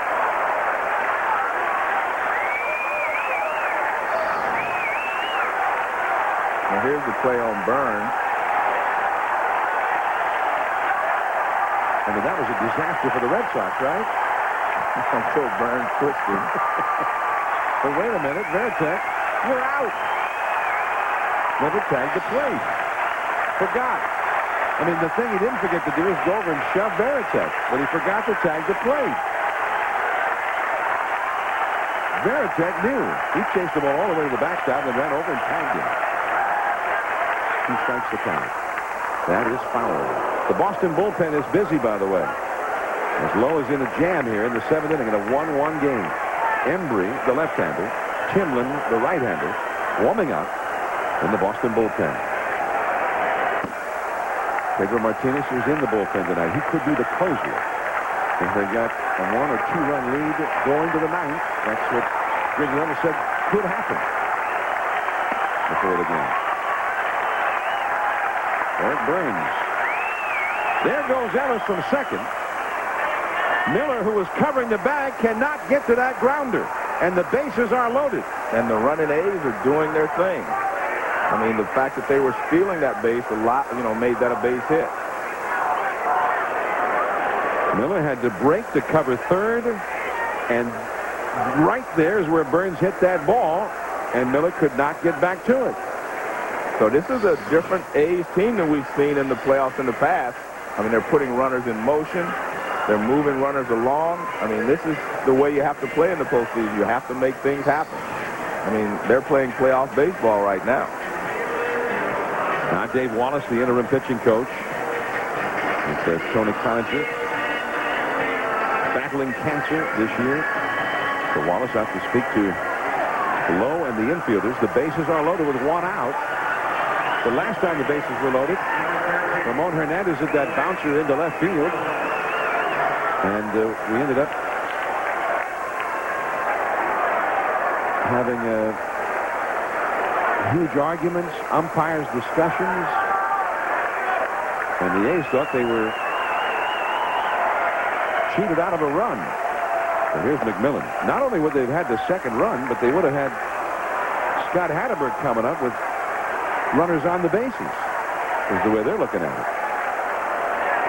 But not only was Tejada not allowed to score, he was called out. The inning was over. So here's McMillan, 0 for 3. The middle infielders double play deck. And McMillan, you talked about this earlier, Joe. I mean, he can bunt, right? Yeah, we're seeing the A's playing little ball out here. I don't think they'll squeeze with the bases loaded, but also it's going to be very difficult to double him up. He runs well. They pulled in at third base and first base, looking for the double play ball at short and second. Liner right to the second baseman Jackson. No chance to double up long at second. Hurried back to the bag. I have to tell you, the A's are having a lot of bad luck. How many line drives do you see hit off of Derek Lowe? You get more ground balls. And like I said, it's going to be very difficult to double up McMillan because he runs so well.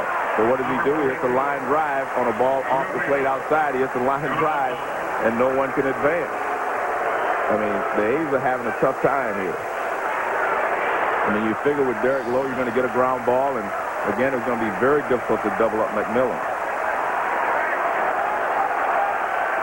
In the first 5 innings, only 2 Oakland base runners against Lowe.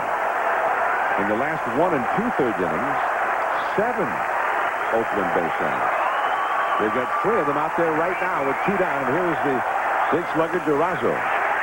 That's a strike at the knees. He has struck out, grounded out, and walked and scored a run. He was the run that Oh, his was the run that scored. Before all of the arguing in the 6th inning. And the fans are really getting into it. They're not waiting till there's 2 strikes. 1-1. Strike 2. Man, that was a good pitch. I mean, Lowe might be pitching for the season right here. They had the bases loaded, 1 out, and the top of the order up. They got McMillan on a liner right at Damian Jackson. And now Durazo has driven in big runs in this series at the plate with the bases still loaded. 2 down. 1-1. No room for any kind of error or even for a hit as far as the Red Sox are concerned. 0-2. Well, he threw a fastball on the inside corner for a strike. Then he threw a beautiful pitch that started on the outside and moved away. Now he comes back in to see if he goes away again. If you're Derek Lowe, this has to be your best sinker that you could throw right here. And try to get the ball down, and hopefully he can get him to chase something. Tejada would be next. That's the best thing Into center, but right to Damon. So Lowe gets through it. The Red Sox are still breathing. Now, is there any offense to be had for the Red Sox, who have been shut down even at Fenway tonight? Still 1-1. To the last of the 7th we go. Oakland 1, Red Sox 1. Last of the 7th. How come it's not at least 2-1 in favor of the Athletics? We have Gary Miller downstairs with umpiring supervisor Steve Palermo. We're going to go down there when we have an opportunity here. As Gabe Kapler takes a called strike from Ted Lilly. Lilly, meanwhile, has not allowed a Red Sox hit since the 2nd inning when Kevin Millar had an infield hit. Kapler takes low. Kapler's hit into 2 force outs in this game. He is 0 for 2. Damian Jackson, the 9th place hitter on deck, and the leadoff man, Johnny Damon. 1-1. Lilly has pitched great. I mean, he's pitched around 4 errors, yet he's still, in a tie ball game, so he has pitched great. 2 high, 2-1. And you don't expect someone to come into Boston and shut down the Red Sox here at Fenway Park. At least I didn't expect it. It's not often been done. And he has pitched a fantastic game. A pop-up. Second baseman, Ellis. And he handles the win for the out. Now let's go to Gary Miller. All right, John, one of the most bizarre plays in postseason history. I'm sitting with Steve Palermo. You likened it to last year's play with Benito Santiago in San Francisco. As a supervisor, what's your interpretation of what happened on the field, and do you agree with the ruling? Well, first of all, yes, I do agree with the ruling. What took place was Tejada had rounded third base, and now obstruction was committed by the third baseman. And and Bill Welke, the third base umpire, judged that there was obstruction. He pointed, and he signaled it out, and he hollered. But there's no play being made on an obstructed runner. So now it is up to the determination of the umpire, because the runner is still in peril. And if a play is being made on him, the runner is in peril to be put out. And it is the judgment of the umpire. Would he have scored had no obstruction occurred? And in this case, Bill Welke determined that Miguel Tejada would not have scored had there been no obstruction. And it's Rule 706B in the rule book. What do you think the discussion was, Steve, with them all in there for quite a discussion, and what was Maka's interpretation? Well, the umpires want to make sure, and what we do is, before the game, we had talked about 12 eyes. And what we want is all 12 eyes to make sure that whatever they observe, that they get those 6 minds together, and they come up with the best possible ruling. And if you'll notice that Sandy Olson has implemented something that is very, very crucial to umpiring now, and has to get together and make a determination after you get all of the judgments of the umpires that are involved to make that judgment and get the play right. And that's exactly what these umpires did. So the mistake Tejada made was pointing back at the play instead of continuing it and then protesting later. Exactly. And, Miguel Tejada might not know the entire rule. And it's a difficult rule to understand. And, you understand the natural reaction of a player, but that is the rule. And the way that the rule was applied in this case, it was to the letter of the law. And these guys made the right judgment on it. Are we correct in assuming you were on the cell phone with Bud Selig? Which time? One of those times? Yeah, the commissioner called down, and the commissioner knows baseball very, very well. And he understands the rules very well also. and he just wanted to get it clarified so that we were both on the same page. And he knew. I thought he was going to recite the rule to me. Okay. Thanks, Steve. John, back to you. All right, Gary. So Miguel Tejada apparently should have continued on to home plate. And as it was, he was tagged out, and that their ruling is the end of it. But obstruction was not immediately ruled. In other words, if it had been, the ball becomes dead at that moment. But obstruction was never actually ruled where play was stopped and the ball was dead. Had that been the ruling, then Tejada likely would have been waved home to score. Rule 7.06b, when the ball is not dead on obstruction, and an obstructed runner advances beyond the base, which, in the umpire's judgment, he would have been awarded, because of being obstructed, he does so at his own peril and may be tagged out. This is a judgment call. Damon, and he is thrown out by Ellis, and the Red Sox, if anything, have been shut down even more impressively by Lilly than they were by Zito in Oakland. John Miller, Joe Morgan, Gary Miller here at Fenway Park. It is 1-1 as we go to the 8th inning. Now remember, Derek Lowe on Wednesday night threw 42 pitches, working the 11th and 12th innings. He took the loss in that game, and although he thought it was a positive, that's what he said afterward. And here's Mike Timlin on in relief of him. And although Lowe, through the first 5 innings, was almost untouchable by the Athletics, Joe, in his last 2 innings, things were very perilous, for sure. Well, the last pitch, I said, he should throw the best sinker he could possibly throw. Well, he did that, but Rubio Dorado still hit a line drive to center field. I mean, I thought it was a great pitch by Lowe. Let's take a look at this last pitch. Remember, there's 2 strikes on him. Look at that. I mean, you don't get any better than that. It's down below and just really sinking. And Durazo hit a line drive to center field, but right at the center fielder. So that was the last pitch of the ball game for Derek Lowe tonight. So here is the 37-year-old veteran, Mike Timlin, who's been in a couple of World Series many years ago with the Toronto Blue Jays, and he's going to face the Oakland Power. Miguel Tejada leads off. Tejada 0 for 3 officially in this game. And that is Kepley. 1 away.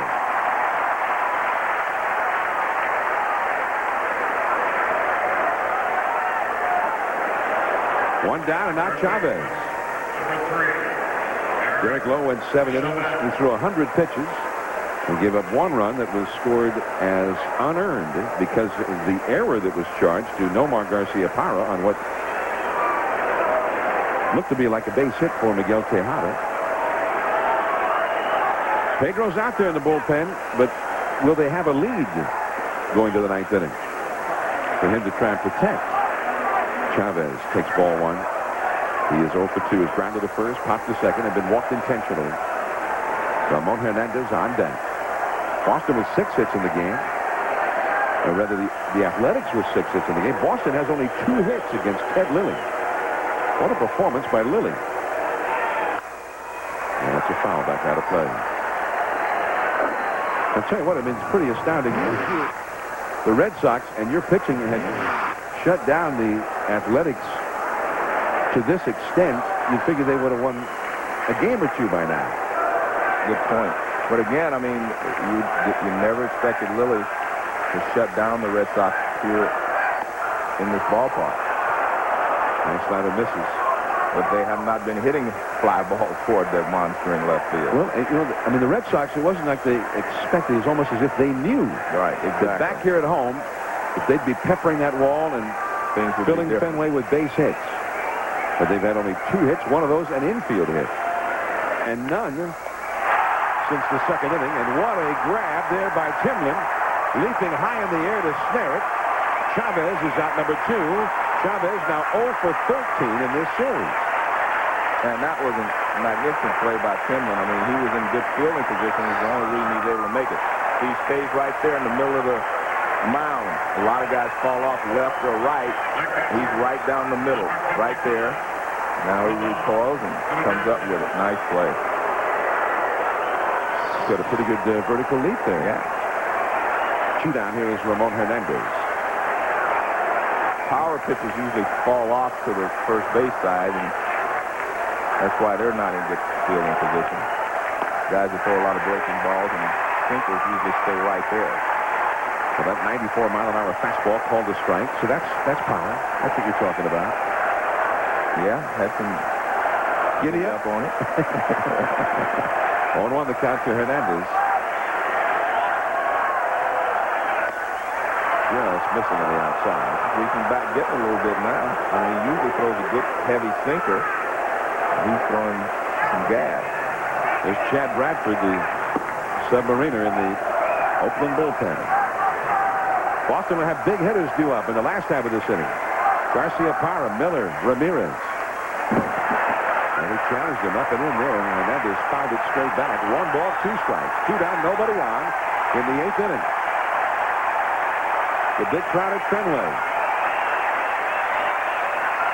In this do-or-die game for the Red Sox. They must win, or we'll see you next spring. 1-1 in the 8th. Going back in a hurry is Pepper into right center. He's there, and he makes the catch.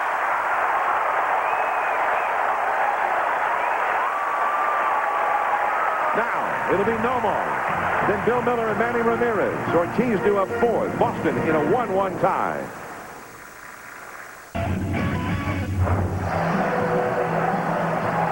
Pedro Martinez has started to warm up in the Boston bullpen. Whether he's warming up to come on in the 9th inning under any circumstances or if the Red Sox get a lead, we do not know, but he is getting ready. Meanwhile, Oakland has gone to its bullpen. Ted Lilly, who pitched a masterpiece.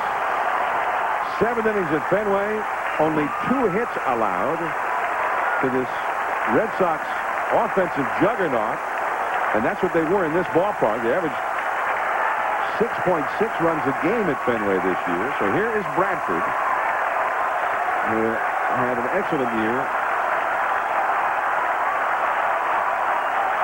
Bradford, the submariner, to face Nomar Garcia Parra. And he's smart play. I looked up, I saw Chavez was very deep at third base.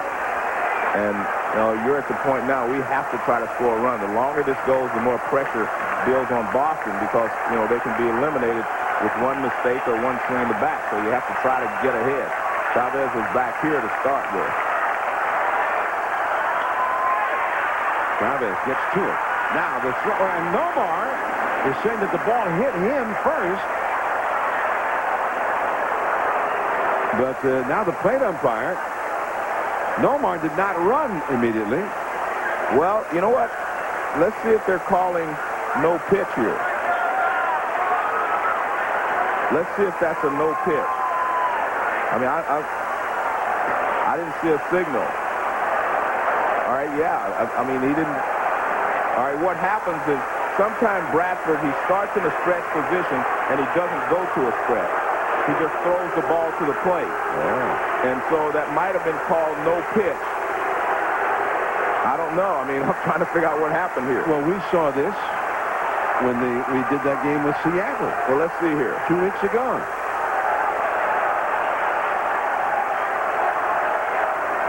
Well, did it hit him? I mean,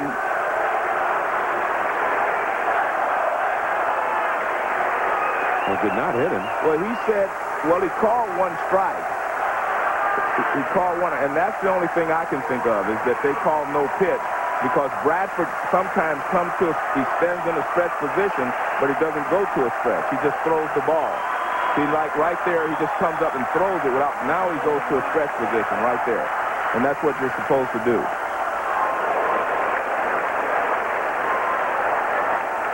So the count now is officially 1 ball, 1 strike. This is the previous pitch, Joe. So he did not come to a stretch position. You're in a stretch position and you do not stop. And they called no pitch. And we saw the same thing happen. And that's what he's doing now. That's why he's stopping now. It very slowly. Chavez barehanded and he juggles it.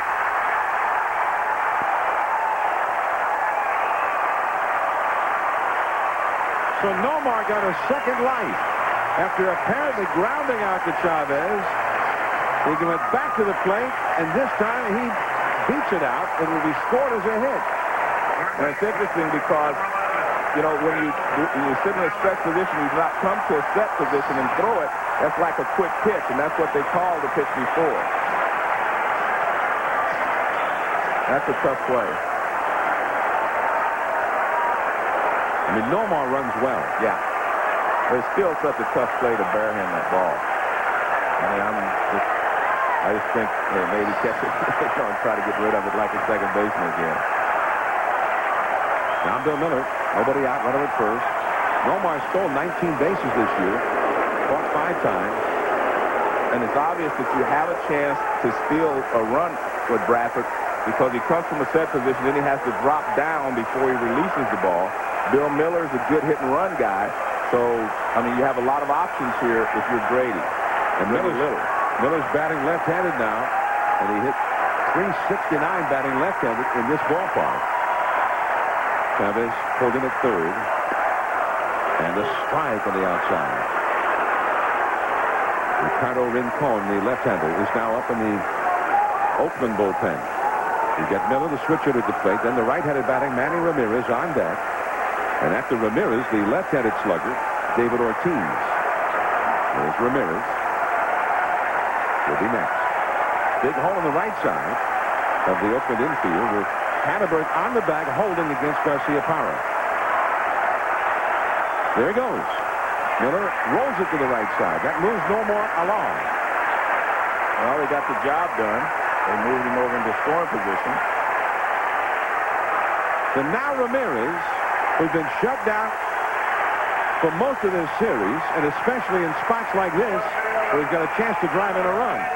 And they're standing. The Boston crowd is doing all they can to help these Red Sox win this ball game. They're standing for Manny. A lot of places they would be booing because he hasn't driven any runs, but they're standing. He's had 1 hit in 11 at-bats in this series. They're chanting his name.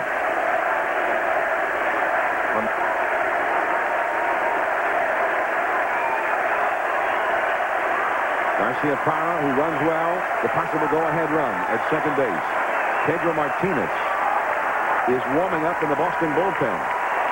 Will they have a lead for Pedro to try and protect in the ninth? That's the question.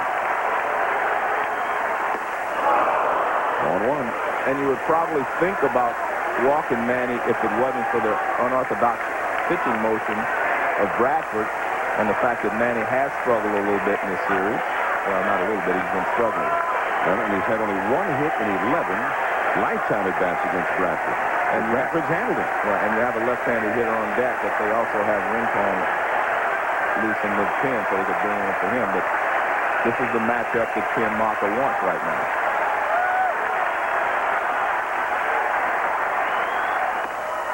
He laid off that one as it ran in toward the belt buckle. 1 ball, 1 strike.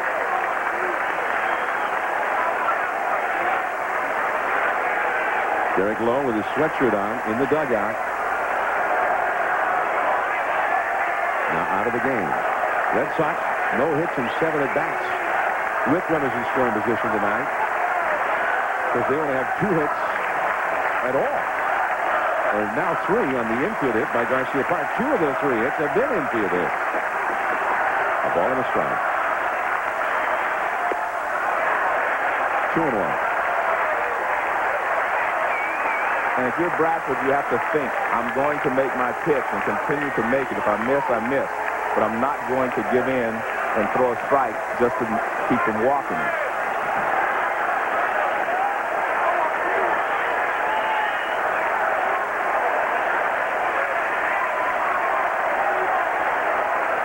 The Athletics with a huge advantage in this series now, needing only 1 win more. Boston trying to stay alive.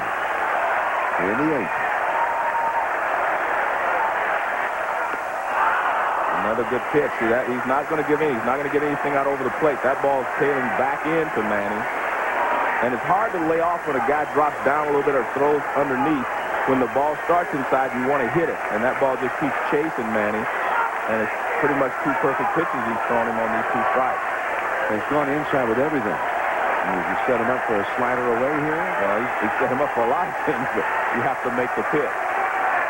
2-2 to Manny Ramirez. One of the great RBI men in the game for many years.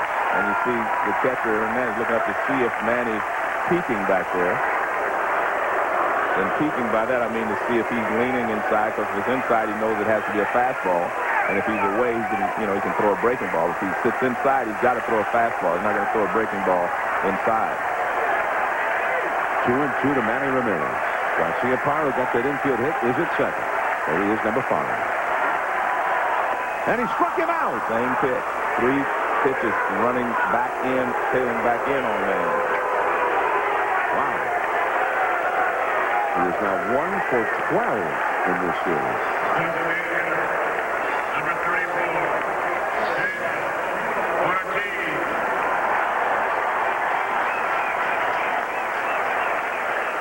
He threw 3 pitches, very similar spot, and that's perfect pitching to Manny.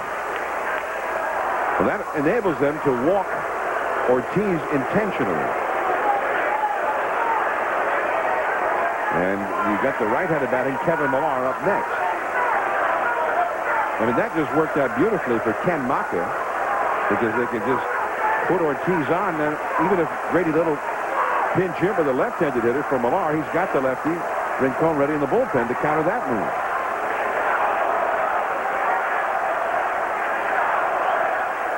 Millar, who's never had a hit against Chad Bradford. And really, it's not unusual, for a guy not to have a hit against Bradford, because they do not face him that much. You face him maybe once or twice the entire year.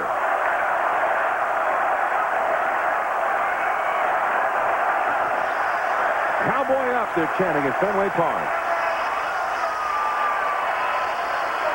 Ballpark in which baseball is being played for the 92nd year, and I believe that might be one of the first times we've ever heard Cowboy up chanted at Fenway Park.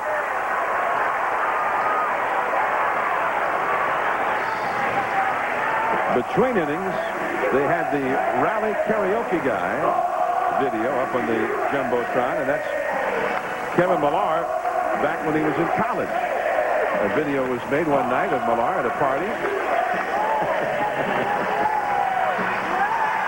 Some old friend of his sent it to the Red Sox back in August, and they played it late in one ball game, and the Red Sox rallied and came back for a win that night. Well, they've got a lot going on here tonight in Boston. So that was their answer to the Anaheim Rally Monkey. They had the Rally Karaoke guy here at Fenway. And here is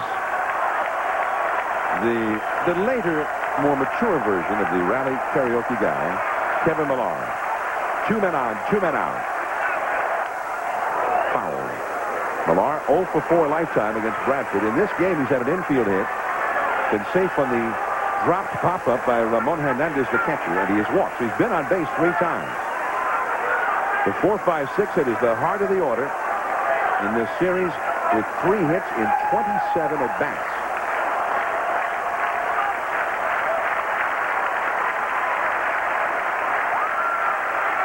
Millar's been the hot hitter of that trio.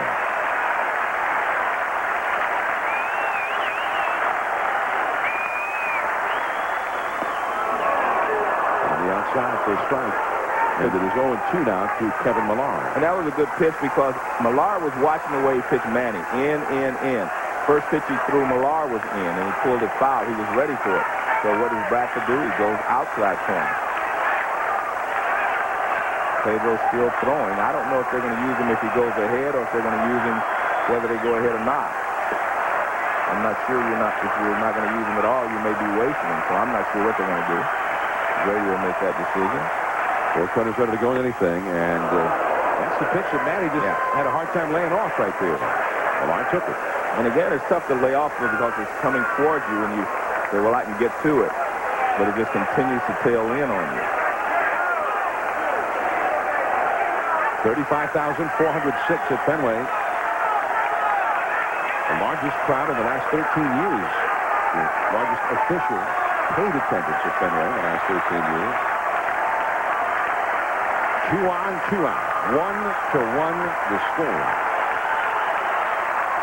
Millar trying to cowboy up. but it is Bradford who gets him. Same pitch. And the Red Sox, again, unable to get that big hit. 8 men stranded for Boston tonight. On to the 9th inning. Still 1-1. Now to the 9th inning at Fenway. And the Red Sox dangling by a slender thread. It is 1-1 as we go to the 9th. And the overhead views of Fenway tonight brought to you courtesy of the Hood Light Shift.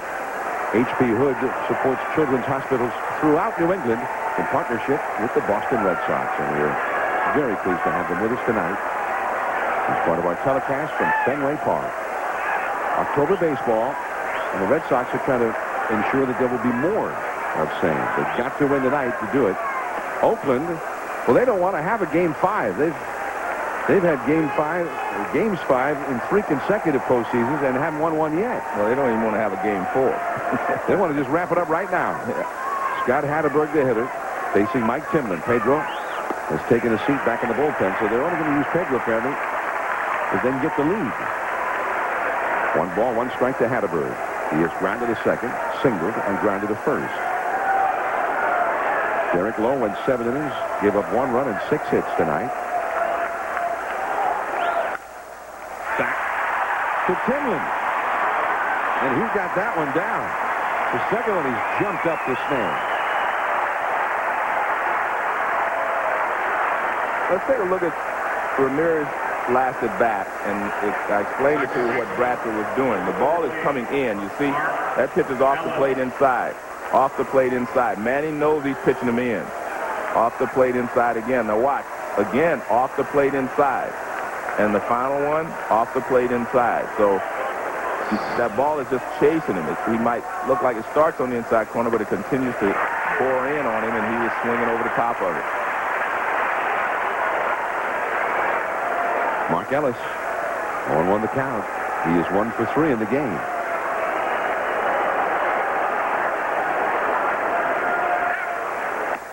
And a strike on the outside.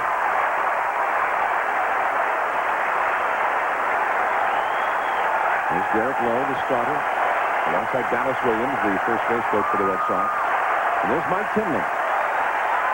In his second inning of work, he's retired 4 in a row since he entered. And a pop-up. Foul. And that will drop back into the seats. Belichick gave chase.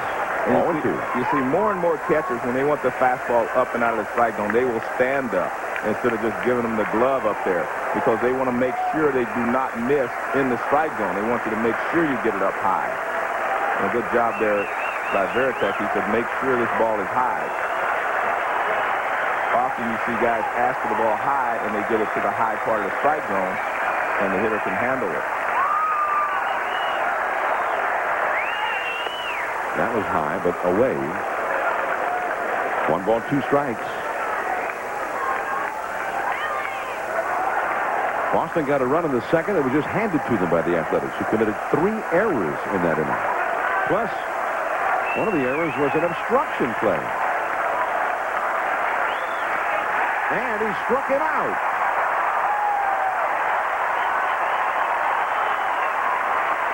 Well, we're seeing a lot of pressure pitching in this ball game. Guys making quality pitches and handling pretty good hitters. Well, he got ahead. He tried to get him to chase a high fastball. Look at this. Right there on the outside part of the plate. Maybe a little off, but a good pitch. And Mark Ellis can't catch up with it. Now Terrence Long. 2 down. Nobody on. Long is 1 for 3. Millar will take it himself. Timlin has been excellent. 6 in a row retired by Timlin. Last of the ninth. Veritek, Kapler, Jackson, Dula. It's 1-1.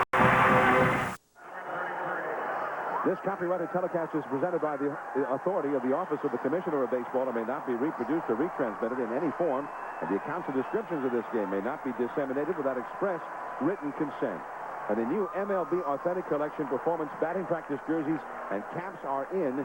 Anybody can get them. Just visit MLB.com and check it out. Boston 1, Oakland 1. It's the Boston half of the ninth inning. The powerful Jason Veritek will lead off. against Chad Bradford. Varitek safe on a booted double play ball by Tejada back in the second inning. Eventually scored Boston's run. Since then, he's flied to shallow right and grounded out to short. And Varitek is 4 for 8 against Bradford. And that's a blooper, and that makes it 5 for 9. Boston with its second hit since the second inning. Only the second hit it's had to the outfield in the game. Adrian Brown goes over to first base, and he'll be the pinch runner for Varitek. Well, a left-handed hitter sees this ball much better than a right-hander does because he has a little more time to wait, and he got a good pitch, and he got a base hit. So there's Brown. Brown, who only got into 9 games with the Red Sox this year, had 2 steals. Former Pittsburgh Pirate. Well, the question is, what do you do here? Do you bunt him over, or do you try to steal the base and then bunt him to third base? Everybody's having a tough time scoring runs today. I mean, this is a guy that you think you can get a jump against, right? Yes, you should be able to, yes.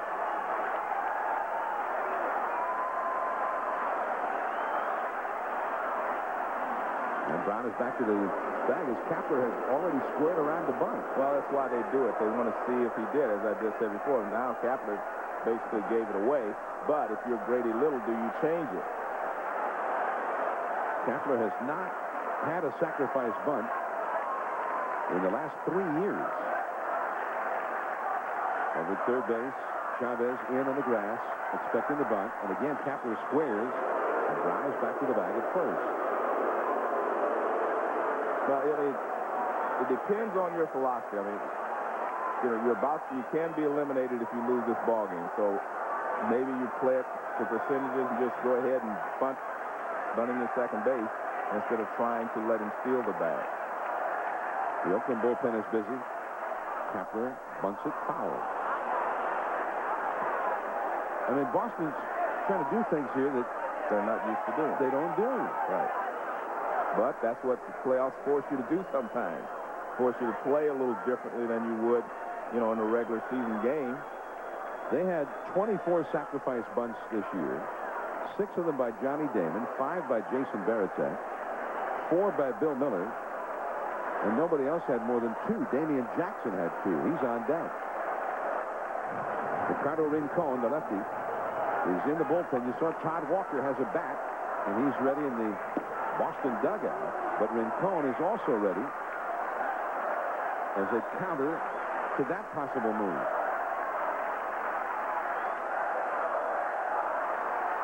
And the Fenway fans offering a chant, "Let's go, Red Sox." And Kapler is obviously not very good at this. 0-2. Now, maybe you've got somebody in the dugout, Joe, who might be a good bunter. Well, the key is you have to keep the barrel of the bat above the ball and just play catch with it and not punch at it. But again, I mean, Kapler hasn't been asked to bunt in 3 years. Kind of difficult to do it right now under these circumstances. Well, if he has been asked to, he never did it. Well, either way.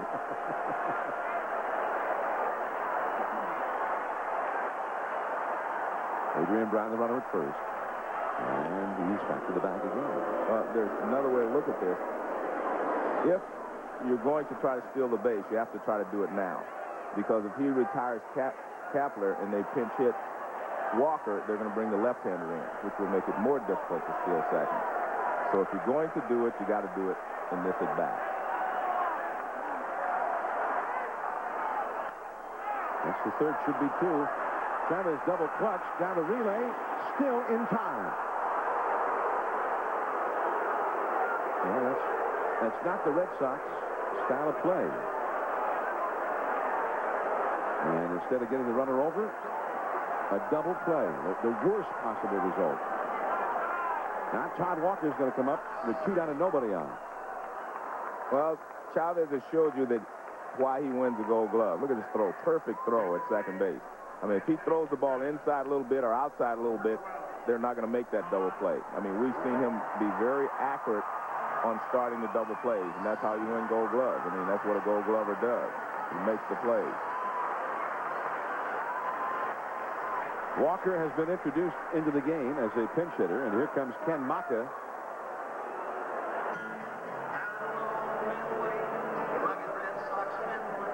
And Maka is going to the bullpen for the left-hander, Rincon. 2 down and nobody on in the last of the 9th inning. 1-1 the score, and we'll be right back.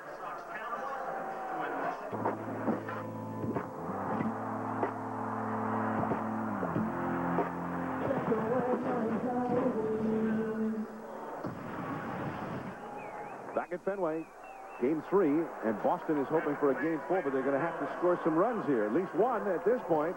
And now Todd Walker is coming to the plate to face Ricardo Rincon. Rincon, the veteran left-hander, and he got into game 1 against Todd Walker. And Walker took him deep. One of 2 home runs that Walker hit in game 1. And the ball he hit off of Rincon was a high slider. So we'll see the approach that Rincon takes against him this time around. Walker had a great day at the plate, or a great night at the plate in game 1, and then got shut down in game 2, plus a costly error.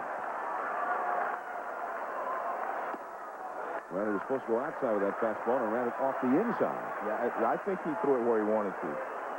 I know the catcher was set up out that way, but if a guy hits a slider off you, you know, for a home run last time, you want him to be aware that you will come inside with a fastball. There's Keith Folk, the Oakland closer, getting ready in the bullpen now. Well, he came back with a slider here and pops it up. Tejada. That's why you set it up with the fastball inside. And we're going to go extra innings. Oakland will have Burns, McMillan, and Durazo coming up to start the 10th in a 1-1 game. If there is a game tomorrow here at Fenway, we'll have it on ESPN at 1 o'clock, 10 Pacific, the Athletics and Red Sox. Then at 4 o'clock Eastern, 3 Central, the Yankees and Twins game 4. The Twins must win or be eliminated. And the Cubs and Braves, the deciding game. Game 5 from Atlanta. It'll be Kerry Wood up against Mike Hampton. Wood on full rest, Hampton on 3 days rest, 7:30 Eastern, 6:30 Central Time on Fox tomorrow night. Yankees will have David Wells up against Santana at the Metrodome. And there is Todd Walker now at second base as Mike Timlin is still in there in his 3rd inning. He only threw 17 pitches. Doug Mirabelli is the new catcher. As Adrian Brown ran for Jason Varitek. We're in the 10th inning at Fenway. Extra innings in the postseason. Joe, let me see if you, I don't know how much you know about Fenway Park history. I'm not good at trivia. Do you remember the last time they played an extra inning postseason game at Fenway Park? No. Yes, you do. Don't give me that. And what couldn't have been that long? One ball. It's starting to come back to you now, isn't it? Well, I mean, I didn't know we played an extra inning game here, but that was quite a while ago. But I guess they haven't been in too many playoffs since. Well, I'm going to give you a hint. It was October the 21st of 1975. Okay, that would be during the World Series, so yes, I can remember. Oh, you've been probably trying to forget about it ever since. Yeah, well, not really, because we won. You crushed one that night in 2 double plays, I recall. Yeah, but you know what? We still won the game, so it doesn't matter. No, you didn't win that game. Well, we won the series. That's all that counts. They won that little war, the little skirmish. We won the war. Does the name Carlton Fisk ring a bell for you? It doesn't ring a good bell, but yes. Well, that was the last time they played an extra inning game in the postseason at Fenway Park until tonight, 28 years ago. 3-2 now to Burns, who's had 3 hits tonight. That's Bud Fisk's retired number, now a Hall of Famer, number 27. 3-2 to Burns. Now he's a dangerous man to allow to get on base here to start off an inning. With lots of speed. Check swing, and it's a foul. Alan Embry, the left-hander, getting ready in the Boston bullpen now.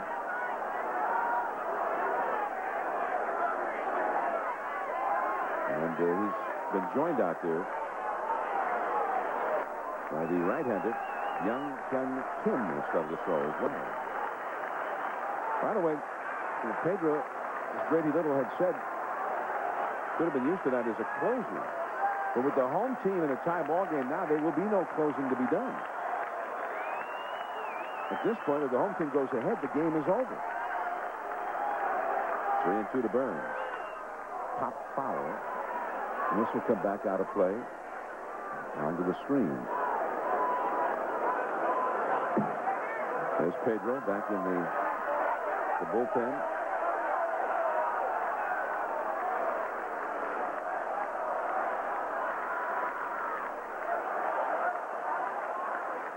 Mike Timlin with a 3-ball, 2-strike count to Burns.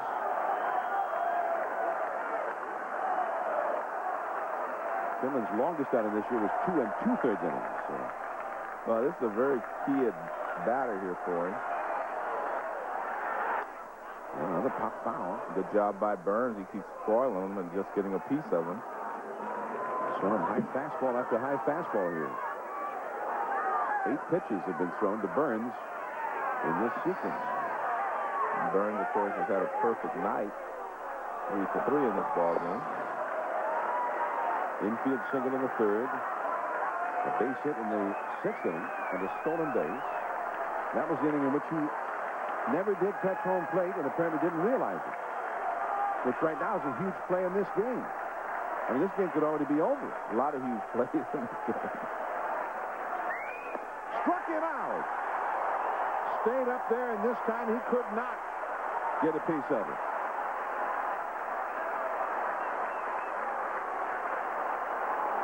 Well, good job by Timlin. I mean, he continued to keep the Oakland A's off base.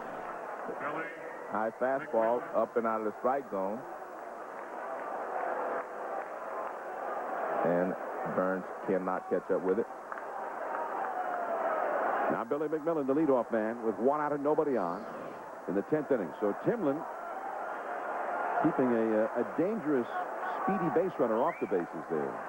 And that's just off the outside of McMillan. McMillan hitting leadoff tonight, but he has not been on base. 0 for 4. Came up with the bases loaded and 1 out in the 7th inning and hit a line drive, but right to the second baseman, who at that time was Damian Jackson. Shallow center. Damon in a hurry. He's there. You know, Joe, it's been a lonely night for outfielders tonight. And nobody's hit the ball to the wall and left. Nobody's even come close to the wall and left. And hardly anybody's even hit a ball to the outfield. That's 73. There's been a total of 73 batters in this game. And that was only the 13th ball hit out of the infield. Interesting matchup here. We saw Durazo hit a low sinker from Derek Lowe and hit it very hard in the center field. And if you're Timlin, how do you go after him? Watching in game 1, I watched Pedro Martinez pitch to him. He went after him with hard stuff, trying to get it up. We'll see how Timlin attacks him. Durazo 0 for 3 to the walk. He has scored the Oakland run, but he takes a strike. I mean, we've seen some pitching tonight. Yes, we have. A lot of quality pitchers. Everybody who's pitched in this game has been outstanding.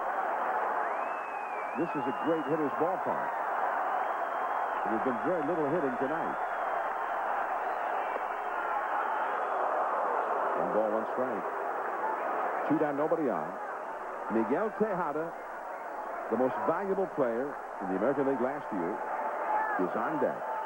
I would think if you're the Red Sox, you would not want to get the ball down to Durazo.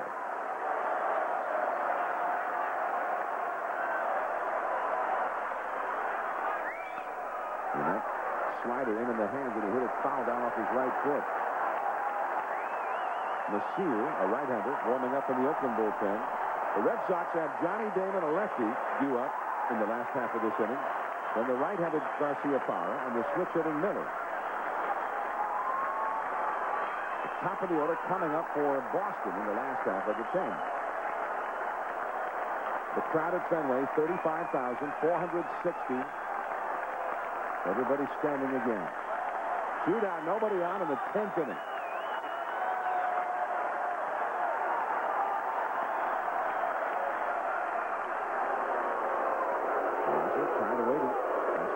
back away.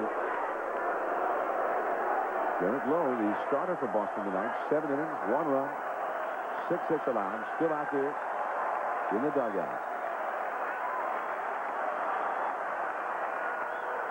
Struck him out. Another good call by the Red Sox. High fastball finishes them off. 9 in a row retired by Timlin. Now to the last of the 10th inning, and the top of the order coming for Boston. Want to watch a pro football game from some of the best seats in the stadium? We'll fly you and 3 friends to Boston. You'll take a limo to Gillette Stadium, meet some players, and hey, you can even play on the field. Just go to GilletteStadium.com to enter. Brought to you by Gillette Sensor 3. There are ordinary disposable razors, but now there's new Sensor 3 from Gillette. Totally new handle, 3 blades, on springs that adjust to your face. No disposable shaves better. It could be the best disposable you ever threw away. New Gillette Sensor 3. If your tires can't do this, you need new tires that can. Goodyear tires. And right now, you'll get a $50 U.S. savings bond when you buy 4 selected Goodyear tires. But you better hurry before this offer is gone. I got business all over the country. All over the world. Week to week, I know I'm going somewhere. And there's nothing worse than flying a different airline. Every time I'm in a different city. I'm looking for one airline. One airline, same airport. Same check-in. One frequent flyer program. Same website for everything. One airline. Tons of cities. Problem solved. Next time you fly, get a lot more airline on American Airlines. My name is Tommy, and I fly American Airlines. American. My name is David Salazar. I fly American Airlines.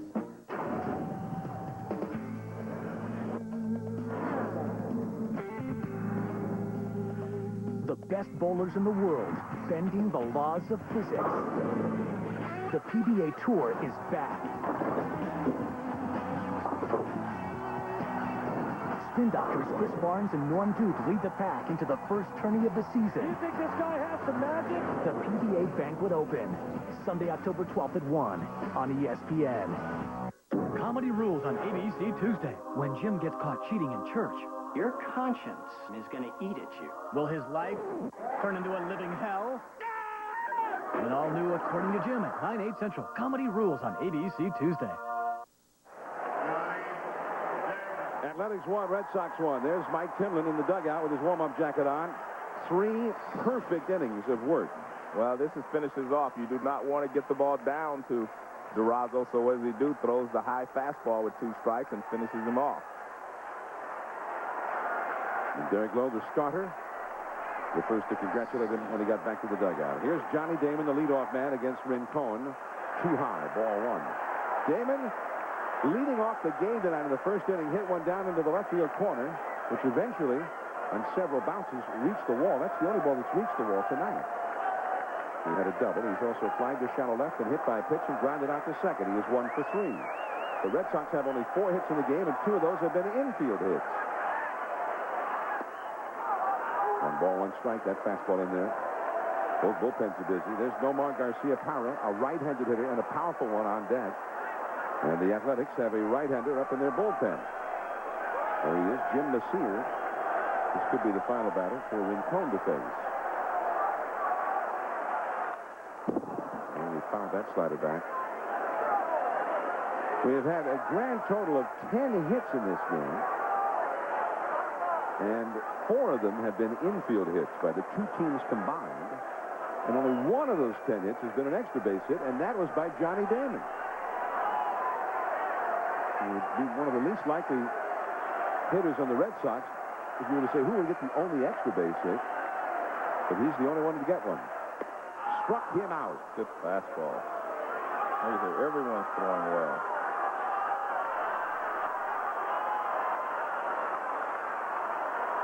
Well, Rincon just reaches back and lets the good fastball go right toward the outside corner.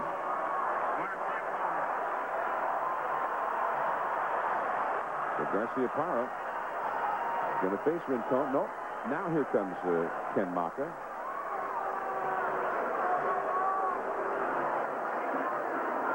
And Maka is going to bring in Messier. 1 out, nobody on.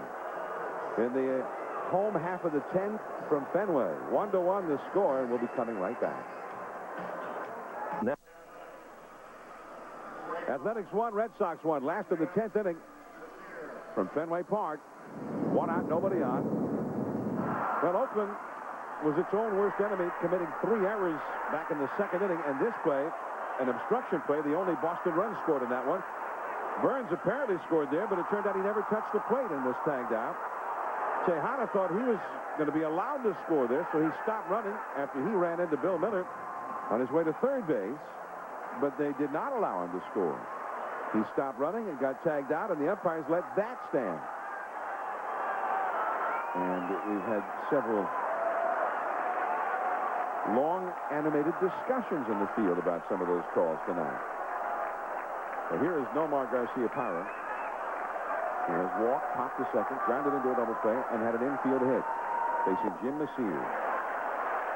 And bonus strikes. Well, Jim Maseer is a pitcher of perseverance. Here's a guy has a bad knee. You can see he has a big brace on it. Top fly, shallow right. Racing out is Ellis. Off his glove. Garcia-Parra holding it first, and I can't believe that he was really running hard in that one. He gets just the one base. Well, the ball bounced away from Ellis. I thought he was going to try for second also.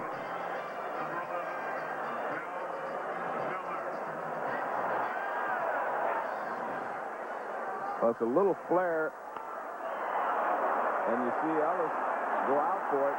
Garcia-Parra was running. He just decided that he couldn't get there. You see the ball hits off the tip of his glove and bounces away. Here's a base hit for Nomar, the 5th hit for Boston. Here's Bill Miller, who is 0 for 4 in the game, now 2 for 13 in this series. Batting left-handed, which was his strong side, especially at Fenway. Manny Ramirez on deck. Nomar had 19 steals during the season. And Miller pops it up foul. Got to go back out of play. The Red Sox fans, those first 2 games, giving a lot of these Red Sox fans bad memories of things that have happened in previous postseasons. Well, the one thing that is impressive to me tonight is the fact that the Oakland A's, they have a pattern, you know, how you want to pitch certain guys, but you still have to make those pitches. They have stayed in tight on Bill Miller most of the evening, Manny Ramirez, several guys, but you still have to get it in there, and they've been able to do that. And when they miss, they don't miss over the plate, they miss inside even further. So they've done a great job of sticking to their game plan. Does that kind of remind you of that Oakland pitching staff in 1972 that came in and really shut down the Big Red Machine? I thought that was the greatest pitching staff I ever saw under pressure. They never made a mistake the entire time they were pitching, and I won't compare them to that yet. I mean, they did it through a full 7-game World Series. Yeah. Exactly. But, I mean, this Oakland staff, they're not making some great pitches. And no mistakes. I mean, if they decide to pitch a guy inside, they've been able to get the ball there. They pitch him away, they've been able to get it there. So you have to give them a lot of credit for what they've been able to do to the Red Sox here in Boston. Zito, Lilly, and Hudson side by side in the Oakland dugout. And the outside to Miller, missing. 2-1. Well, if you're ever going to do anything, this is the time to do it. I mean, you have a 2-1 count, counts in your favor. You have a speedy runner at first in Garcia-Parra. And if you want to put something on, this is the time to do it. And eventually, you're going to have to make something happen. 2-1 to Miller. Manny Ramirez on deck. Nomar not running. Miller pops it up. Chavez over at shortstop. And he made the grab here. 2 down. And here's Manny.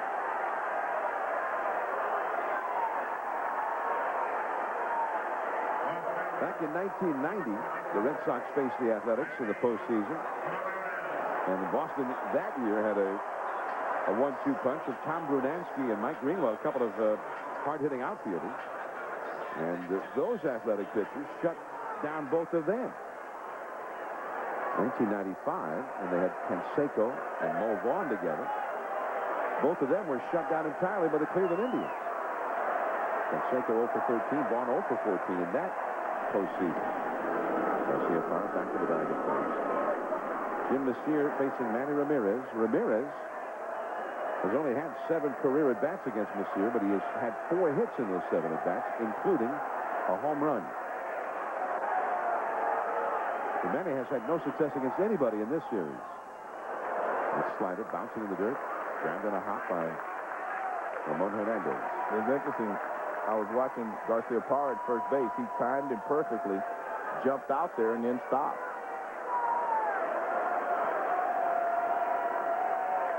Manny Ramirez, 1 for 12 in this series. David Ortiz right behind him, 0 for 12. It's Nomar over first. He's gone.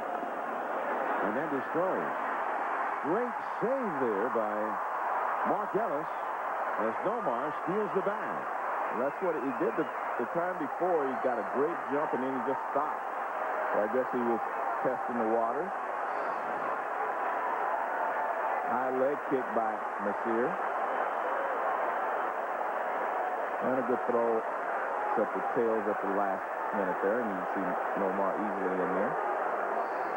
And now they're going to go ahead and walk Ramirez. The count had gone to 2-0, so they walked him with ball 3. But you got David Ortiz on deck, the big left-handed slugger. So Manny gets the walk, and they'll at least start over with a fresh count. There is Rich Harden, the Oakland rookie, now warming up in the bullpen. Interesting. You watch Manny, but I mean, Manny has been a great RBI man, and you don't want to give him too many opportunities. But you're also bringing a left-handed hitter up. But Messier throws a screwball-type pitch, and therefore, he feels like he's very effective against left-handed hitters as well as right-handed hitters. And there's the other left-hander, Halama. I thought he might be up and throwing, but he wasn't. Ortiz 1 for 4 off of Messier in his career. Not a lot of at-bats. Well, left-handers did hit .317 against Messier this year as a group. Red Sox in this series have had 2 hits in 24 at-bats with men in scoring position. And there's ball 1. That's as a team, so nobody's been able to get hits in this kind of a situation. Well, you see Ken Maka trying to get someone's attention in the outfield. I think if you're Garcia Parra, you have to get a big lead at second base in case there's a base hit to left field. And now it is 2-0. David Ortiz, he was the big man. He was the best in the clutch down the stretch for the Red Sox. But a hitless in this series. Garcia Parra to go in anything from second. 2 down. There's a screwball, but it didn't work. 3-0. Now here's the call. If you're Grady Little, do you let him go? Do you let him swing 3-0? There's a screwball effect, but it was way inside. Didn't come back enough. Millar on deck. Right-handed hitter. Threw him a fastball. 3-1.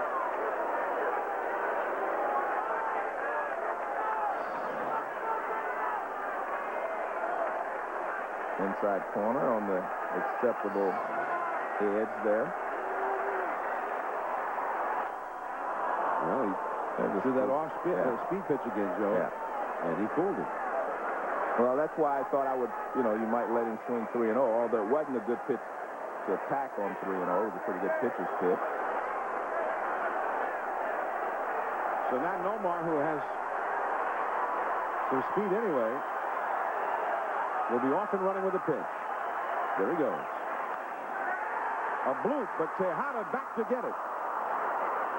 Fastball in on the hand. The Red Sox just cannot get the big hit. 2 for 25 now. And Ortiz 0 for 13 in the series. Tejada coming up. The Athletics leading this best-of-5 series 2-0 over the Red Sox. The Red Sox facing elimination tonight. They need a win. We're going to the 11th inning, though. Still 1-1 as the tension continues to build. Oakland's had many chances, and they've given away a lot. This is how the Red Sox scored their run in the second inning. It was an obstruction play. Then Oakland didn't score a run on that play. Burns never tagged the plate and got tagged out. Then Tejada was heading home. He ran into Miller, and then he stopped running. He thought he was going to be awarded home plate and the go-ahead run, but the umpires, after huddling up, said no. That's not the way they were reading that rule. And they let the out stand, and so here we are. Still 1-1 as we go to the 11th inning, and Scott Williamson in from the Boston bullpen in relief of Mike Timlin. Timlin was just sensational. 3 perfect innings. He retired the entire Oakland batting order while he was in there. Nobody ever reached. Well, Williamson, the former Cincinnati Reds closer, is going to be tested here. Oakland's got big sluggers up. Tejada, then Chavez. Tejada shows bunt, takes a slider outside. And Miller was very deep, and that was a good play if he could have got a pitch to bunt. Tejada hitless in this game. He has had 1 hit in 14 at-bats in this series.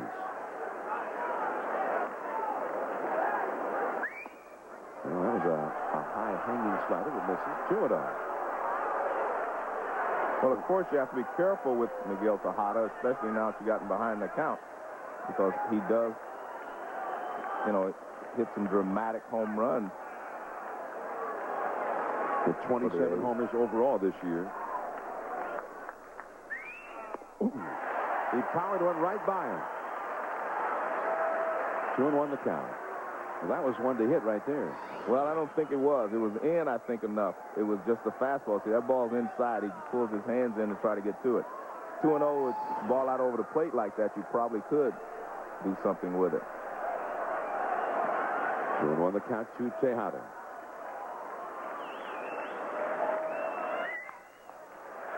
Another fastball in, foul back. 2 balls, 2 strikes. Chavez, another slugger who's been shut down in this series. On deck, he is 0 for 13. Tejada 1 for 14. So it's not just the Oakland pitchers who've been making big pitches and big spots to the top hitters in this series.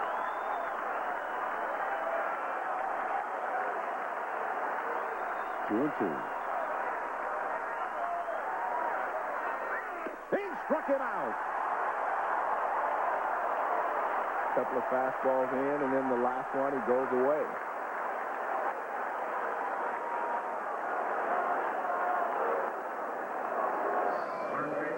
Well, you see Mirabelli set up outside, but he gets a lot of the plate with it, but he goes toward the outside corner. Just reaches back and lets it go. Now Eric Chavez, 0 for 3, has not been able to get the ball out of the infield. He's grounded out twice and popped out once. He was also walked intentionally once. But he's always dangerous.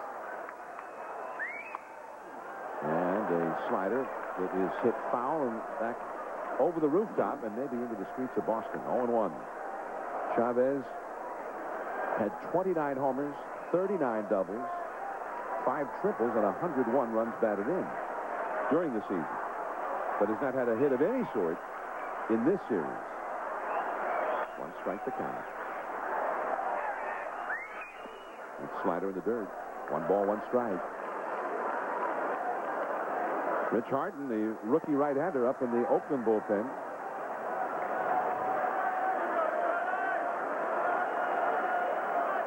Scott Williamson, who had 21 saves this year for Cincinnati, did not pitch as well for the Red Sox as he did for the Reds. That one sinks down and away. 94-mile-an-hour fastball. Now it is 2-1. Ramon Hernandez on deck. If there is a game 4 tomorrow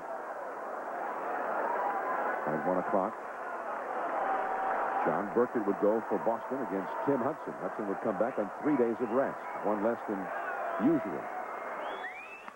Reach for that one, a bloop on a broken bat. Manny Ramirez got it. Nice play by Manny.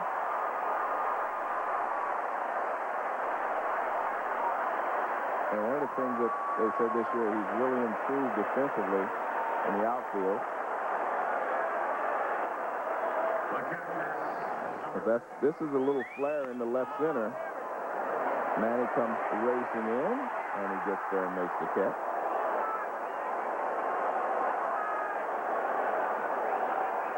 Well, there was a lot of feeling around New England that Manny should have caught that Eric Burns double the other day in Oakland. Well, I didn't think so. The sun came out, and it was a very tough field out there. Here's Ramon Hernandez. 0-1.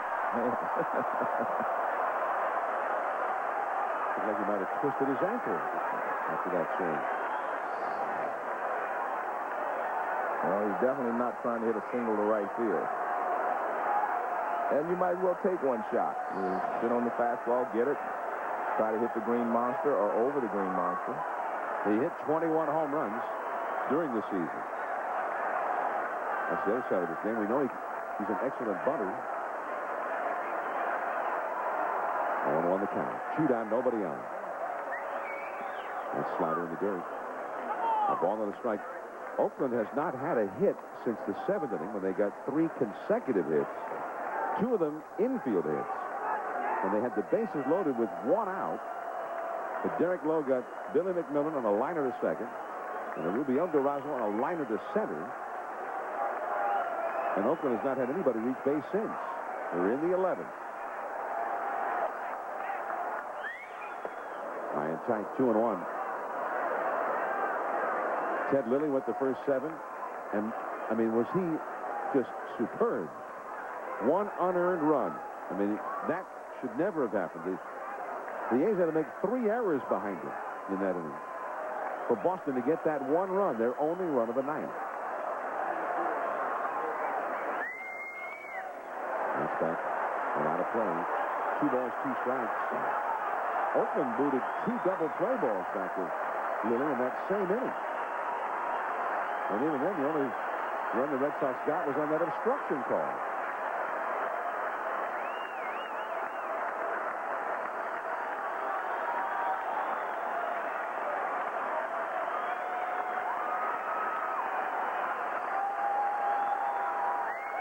Through the count. Slider right there. Strike 3 call. Williamson retires the side in order. Now Boston with Millar, Mirabelli, and Kapler, the due-ups. It is still 1-1 in Boston.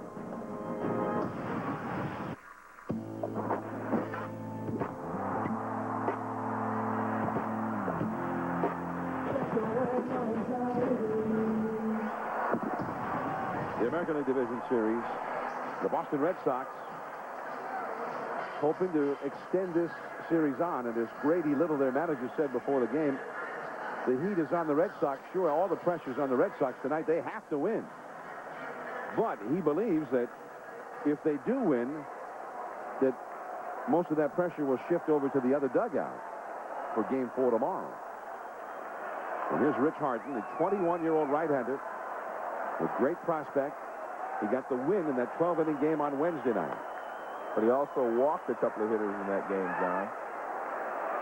And that's the danger you have with, young pitchers. He came on after Keith Folk had pitched 3 innings. He pitched a scoreless 12th, and then they won it in the last of the 12th. And as Millar pops one up. Tejada. I mean, this is really extraordinary. And you really have to give the Athletics credit, your pitching staff, and everybody involved with Oakland. I mean, obviously they have a plan, and these guys are executing it. I mean, the Red Sox, an extraordinarily powerful ball club, a great hitting ball club, especially in this part. And they're hardly ever getting the ball out of the infield tonight. They hit .316 here in this ballpark as a team. And tonight, a pop-up to the shortstop. That's one of the deepest hit balls they've had. Now Doug Mirabelli up for the first time.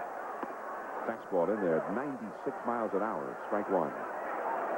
In the last 24 of the 3rd innings of Red Sox at bats, they've had 2 runs, 1 of them earned, on 11 hits. Trot Nixon out on deck. Slider is low. This guy got a pretty good repertoire of pitches. That great fastball. Also throws a split finger pitch. He pitched in this ballpark back in August, and the Red Sox roughed him up. He gave up 8 runs in 2 2/3 innings. And that's a foul out of play. He walked 7, just couldn't throw a strike that night.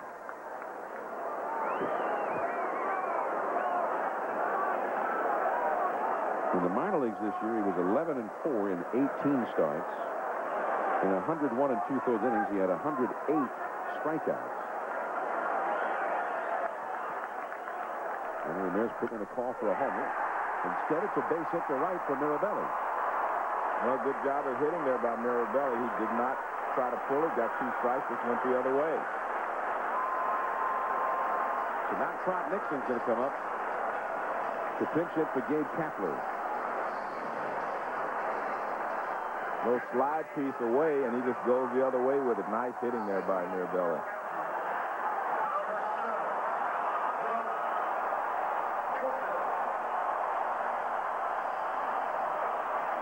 Crowd roaring its approval with the arrival of Trot Nixon at the plate. Trot had 28 homers this year for the Red Sox and hit .306. Jason Varitek, they pinch ran for him when he got the base hit. Now they do not have another catcher, so they can't pinch run for Mirabelli. We'd like to have a little more speed at first base, carrying the winning run, but they're not in a position to do that. Brown pinch ran for Mirabelli in the 9th inning. For Varitek in the 9th inning. Well, that's one of the problems. You get to extra innings, managers' moves start to be eliminated. And that is a strike on the outside. 1 ball, 1 strike. But of course, you have more moves you can make in the American League because of the DH. You do not have to pinch hit for the pitcher or move the pitcher.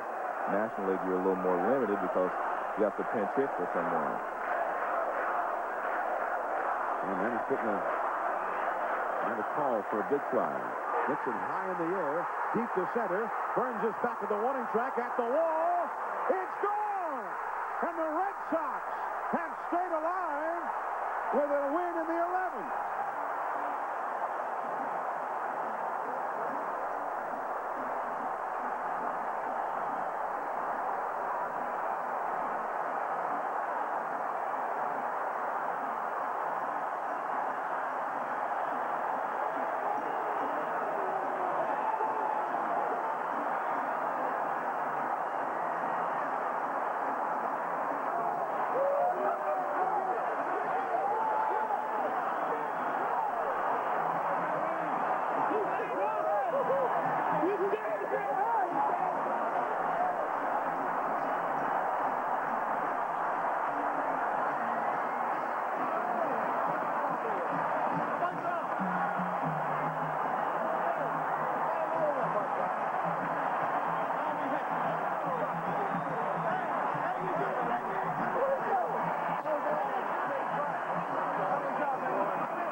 Nixon's first hit of the series, and it's the hit the Red Sox have been looking for 3 games and into extra innings of the 3rd one. Over the 17-foot high wall in straightaway center, and Boston will have at least another day. Well, Manny Ramirez was calling it. He was finally, and they finally came through. Fastball, looked like it was a fastball, middle of the plate away and up a little bit. You see, set up outside. There it is away, and it's up a little bit. When Nixon hit it, I think he thought it was gone. A great job of base running by Mirabelli. He was going to score if it hit off the wall because he had rounded second, but no avail. As you see, Burns goes all the way to the back. Gary Miller standing by with tonight's hero, Trot Nixon, on the field. Thanks, John. Rod, take a look over there. How does that feel? You can only dream of these types of instances And when you come into a ball game, you have an opportunity to help your team win. I mean, I went to the plate asking the Lord to just calm my nerves. And the last thing you want to do is get in there because you got your nerves are going crazy. I just told him to just calm my nerves and allow me to honor him out there on the field. And he came through for me today. It wasn't me swinging that bat. It was Lord Jesus Christ. And, you know, this is what playoff baseball is all about. And this is Fenway at its finest. It's not quite Kirk Gibson, but you're a little gimpy with the calf. You couldn't play tonight because Lilly was in there, but it was kind of iffy this series. One at bat for you. I mean, it is legendary in a sense of Gibson. You guys are gone without that. This is in the World Series. Mine was in the Division Series, but you know, hard to get pitching. He's a young pitcher, and I knew he should have come in with something hard. And when I shook, I just felt like, you know, he wanted to try to throw the fastball in there. And he's got an overpowering fastball, a great fastball. And if I had that kind of fastball, I'm going to want to try to throw it by guys. And I was just, I was a little tardy on it a little bit, but you know, that ball just carried out. Usually it doesn't carry in this cool weather around here at Fenway, but you know, the Lord blessed me right there. You were standing there watching it, though. I think you thought it was gone. No, I knew I hit it good, and then, you know, I was just running because I knew Mirabelli was the key run right there, so I didn't mean that much, and I was just hoping that Burns was going to run out of room back there. But, you know, I think the big thing today was our pitching staff. They did a phenomenal job here almost for 12 minutes right here, shutting that. You know, everybody says they don't have much of an offense over there. They got a great offense over there, and our pitching just did the job today. Did I see you with long hair before the game, and you get a haircut during the game in the Kevin Millar tradition? Yeah, these guys were all over me, and Kevin said, what would it be like for you to come back down in like the 6th inning with no hair? And I said, I don't know if it's going to happen or not, but it's not the first time I wore my hair like this, but I wear it like this now. So the secret is the in-game haircut. Now, you mentioned the pitching. Let's get Derek in here, because without Derek, just give me your reaction to what you saw here. I know you came back and forth to the dugout, and the scene you see behind you. Yeah, we just wanted to get back to home, and you know, we have possibly the best home crowd in all of baseball, and you know, you could tell by the way Lilly was pitching that you know, it was going to be a nip and tuck game, and you know, we had some. You got to give credit to Veritek for stopping Burns, and I believe the 6th inning, but you know, we really believe that we're still in this thing, and we'll come back tomorrow with the same attitude. Okay, Derek Lowe is an amazing home pitcher, and Trot Nixon helped him and the Red Sox stay alive today. John? All right, and so the Red Sox somehow stay alive. It looked unlikely for a long while in this one, and there were a lot of things that conspired against the Athletics for sure in this one.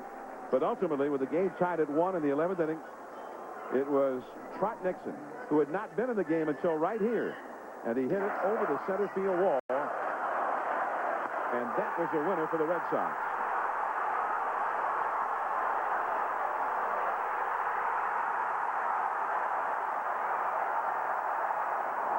Well, we saw Manny asking for a home run, and he got it.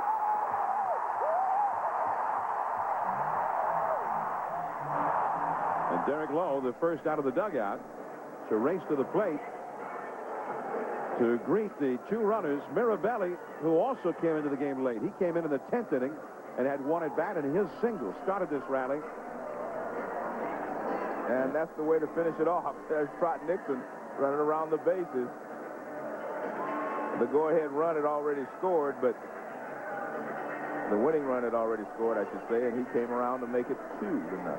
The last time that there was an extra inning postseason game at Fenway was Game 6 of the 1975 World Series, and Carlton Fisk ended that with a home run, the fabled home run off the foul pole. And now Trot Nixon, 28 years later, ends the next extra inning postseason game with a home run, and it sets up a Game 4. John Burkett, 12-9, up against Tim Hudson. Tim Hudson will be working on short rest, 3 days of rest, here tomorrow at 1 o'clock on ESPN. We hope you'll be able to tune in as we bring you baseball from Fenway. The Red Sox are still breathing. And for the Athletics, for the 7th consecutive time, they have lost a game in which they could have clinched. Now to Sports Center.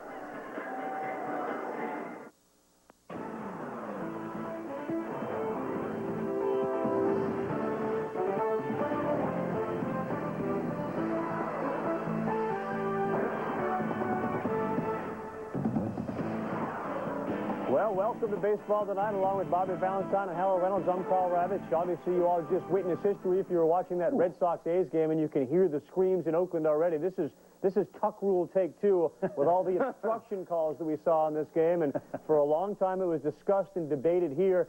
I think that's what most people want to figure out, exactly what happened, why it was called the way it was. When the umpires go to the podium, when Ken Maka goes to the podium, we'll make sure that you hear exactly what they say as soon as they say it. So let's take a look at some of these plays that ultimately decided the outcome of this game. The first one involved Jason Varitek. He was running towards home, then back to third. There was a play being made on the runner, which is significant according to the rule book. Bill Welke then calls obstruction. He is awarded home. Interestingly enough, Chavez might have been in the act of fielding that ball. Then there was the play that involved Miguel Tejada. Obstruction called by Bill Welke right there. No play being made on the runner at that time. Tejada puts his hand up.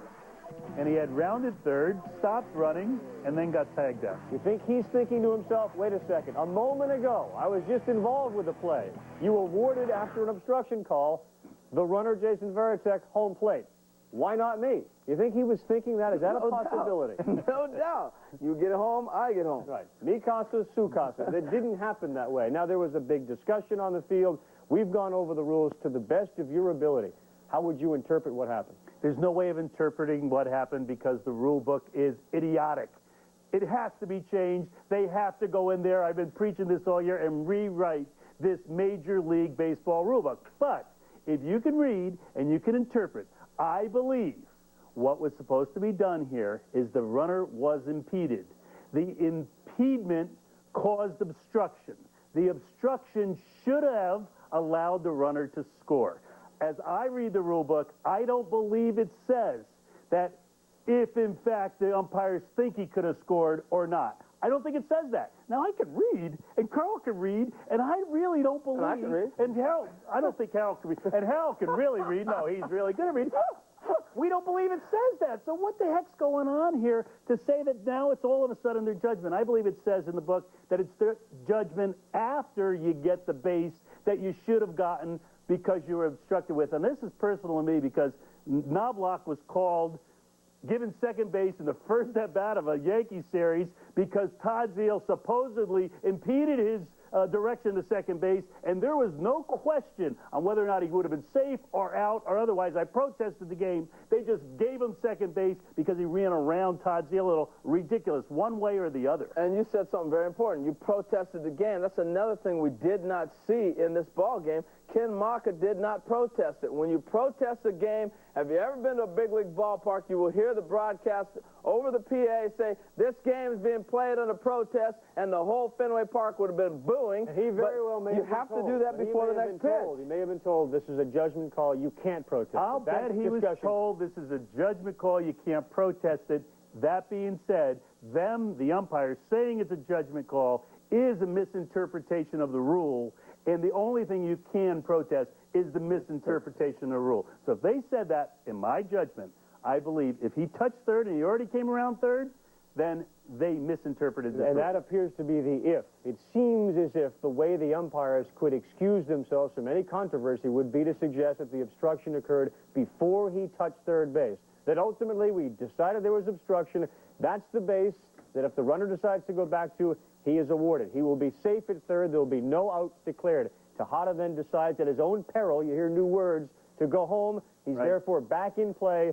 He's ultimately judged not to be going to be safe without a play. See, and I have a problem with the fact that they say he would not have been safe. This is Miguel Tejada with 2 outs, a high chopper that bounced through the infield, and don't tell me the throw was not part of the play. Oh, but man, he was throwing. It's 10 feet up the line, and they're saying he's not going to score. I don't get that. Oakland did not get the right call. Did the A's get jobbed here? Oh, well, I think they did. I think it was a misinterpretation of the rules, and I think Steve Palermo came on, who I love and think's a wonderful guy, but he came on and said that the obstruction occurred after the base was touched. Prior to that, Gary Miller said that Steve said they're getting this play wrong. Then after the commissioner called down to Steve and they're talking on the telephone, he changed his tune a little. So this is a situation where they might have had a lot of eyeballs on this, but they didn't have the right head on it. The person who certainly had his eyeballs on it, the manager of the Oakland A's, Ken Maka, who obviously argued vehemently, spoke after the game. He said that there are two types of obstruction. He said that our runner gave up, should have kept running. Miggy ran about 2/3 of the way down, and Veritek had the ball and he stopped. So that was his interpretation of that. What's your interpretation? It appeared that he ran 2/3 of the way down, so I don't know. Tom? All right, well, I mean, he did ultimately sort of say what we had suggested, you know, that he was at his own risk, his own peril. You make the call, you go home. Just for the folks out there, there are two types of obstruction. One is when a play is being made on the runner. That's the one we saw at Veritek. And then the time is called, and you are definitely awarded a base. So wait a minute. Then the other one is time isn't called, obstruction is called, the runner is impeded, but you're not awarded the base. Well, then please write that in the rule book if that's what you mean, but that is not in the rule book. Okay? Here he comes around. He touches the base. He hits the runner. He stops running. He starts pointing. The throw's offline. They tag him, and they call him out. My goodness, if that's justice, then I want to see the American way. Let's move on to the big picture because this was decided. The rule's over. The Red Sox ultimately beat the Oakland A's. Similar to Game 1 in which the A's came back and won. Boston showed no life with their offense. They benefit from this call here. Trot Nixon comes in and pinch hits, and Harold Reynolds right away says, Bernie Carbo, 75. Same thing, pinch hit, center field home run. What does this do for the Red Sox? What does it do for the A's? Same thing as we saw down in Oakland, the long game, and the next day Oakland came back and won that ball game. I think the Red Sox have major momentum, especially when you turn around and you come back and you play at 1 o'clock in the afternoon. It's what, 11:35 out here on the East already? That's a nice turnaround. It all depends on how Oakland's feeling. If they're angry, they're cool. If they're feeling sorry for themselves, they're in trouble. And there's no doubt in my mind they're going to be upset in that clubhouse, because that is a fiery bunch of players. They're young. They have an inexperienced young manager, and they're going to be upset. 2-1, the Red Sox win it. They get 7 hits. This is a team that hits over 300 at home. Miguel Tejada still hasn't come up with a clutch hit. He went 0 for 5. Manny Ramirez doing a better job signaling other people's hits than delivering his own. Another 0 for 4 effort for him. Second walk-off home run at Fenway Park in the postseason, and the first game since that one when Carlton Fisk hit it in Game 6 of the 75 series. You see the differences as far as men on and the innings that it occurred in, but obviously a very significant moment in Boston Red Sox baseball. Meantime, the starters in Game 4, this breeds of a mismatch. Tim Hudson against John Burkett. You saw Pedro Martinez run out to the bullpen. He wasn't used. Should there be a Game 5, they'll obviously pitch in it for the Boston Red Sox. Tim Hudson was unhittable basically in the first game that he matched Pedro in. John Burkett, you know his resume. First inning, okay. After that, well, I'm really impressed with the scouting reports that everybody's had. If you watch Lilly tonight, he was throwing everything up high, and the Red Sox hitters continued to chase, and we're not able to make the adjustments. If I'm Tim Hudson, I bet he does basically the same thing and throws very similar to what he did in Oakland, and it's going to be up to the Red Sox hitters to make that adjustment. Teams go into slumps. This is unbelievable for the offense. I can't believe that Boston is struggling this much, and I can't believe that Hudson's going to have the same game as great as he is on 3 days rest, and it's a day game coming into Fenway Park. I thought Fenway Park would at least get a couple hits. These are the worst at-bats of the year for every individual on that team. Maybe they hit bottom, and maybe they're on their way up with Trot Nixon. I don't know. I'm not rooting. It's unbelievable that they could be that bad. And prior to Mirabelli and Nixon, as John Miller pointed out, a 140-foot fly ball was a long ball for the Boston Red Sox. All the way to shortstop a few times. Welcome back, folks. 3 series had a chance to end today. It didn't happen in 2 of them. Only one will return. The Florida Marlins, the Miracle Marlins. Pudge Rodriguez's team will relive what happened in South Florida next.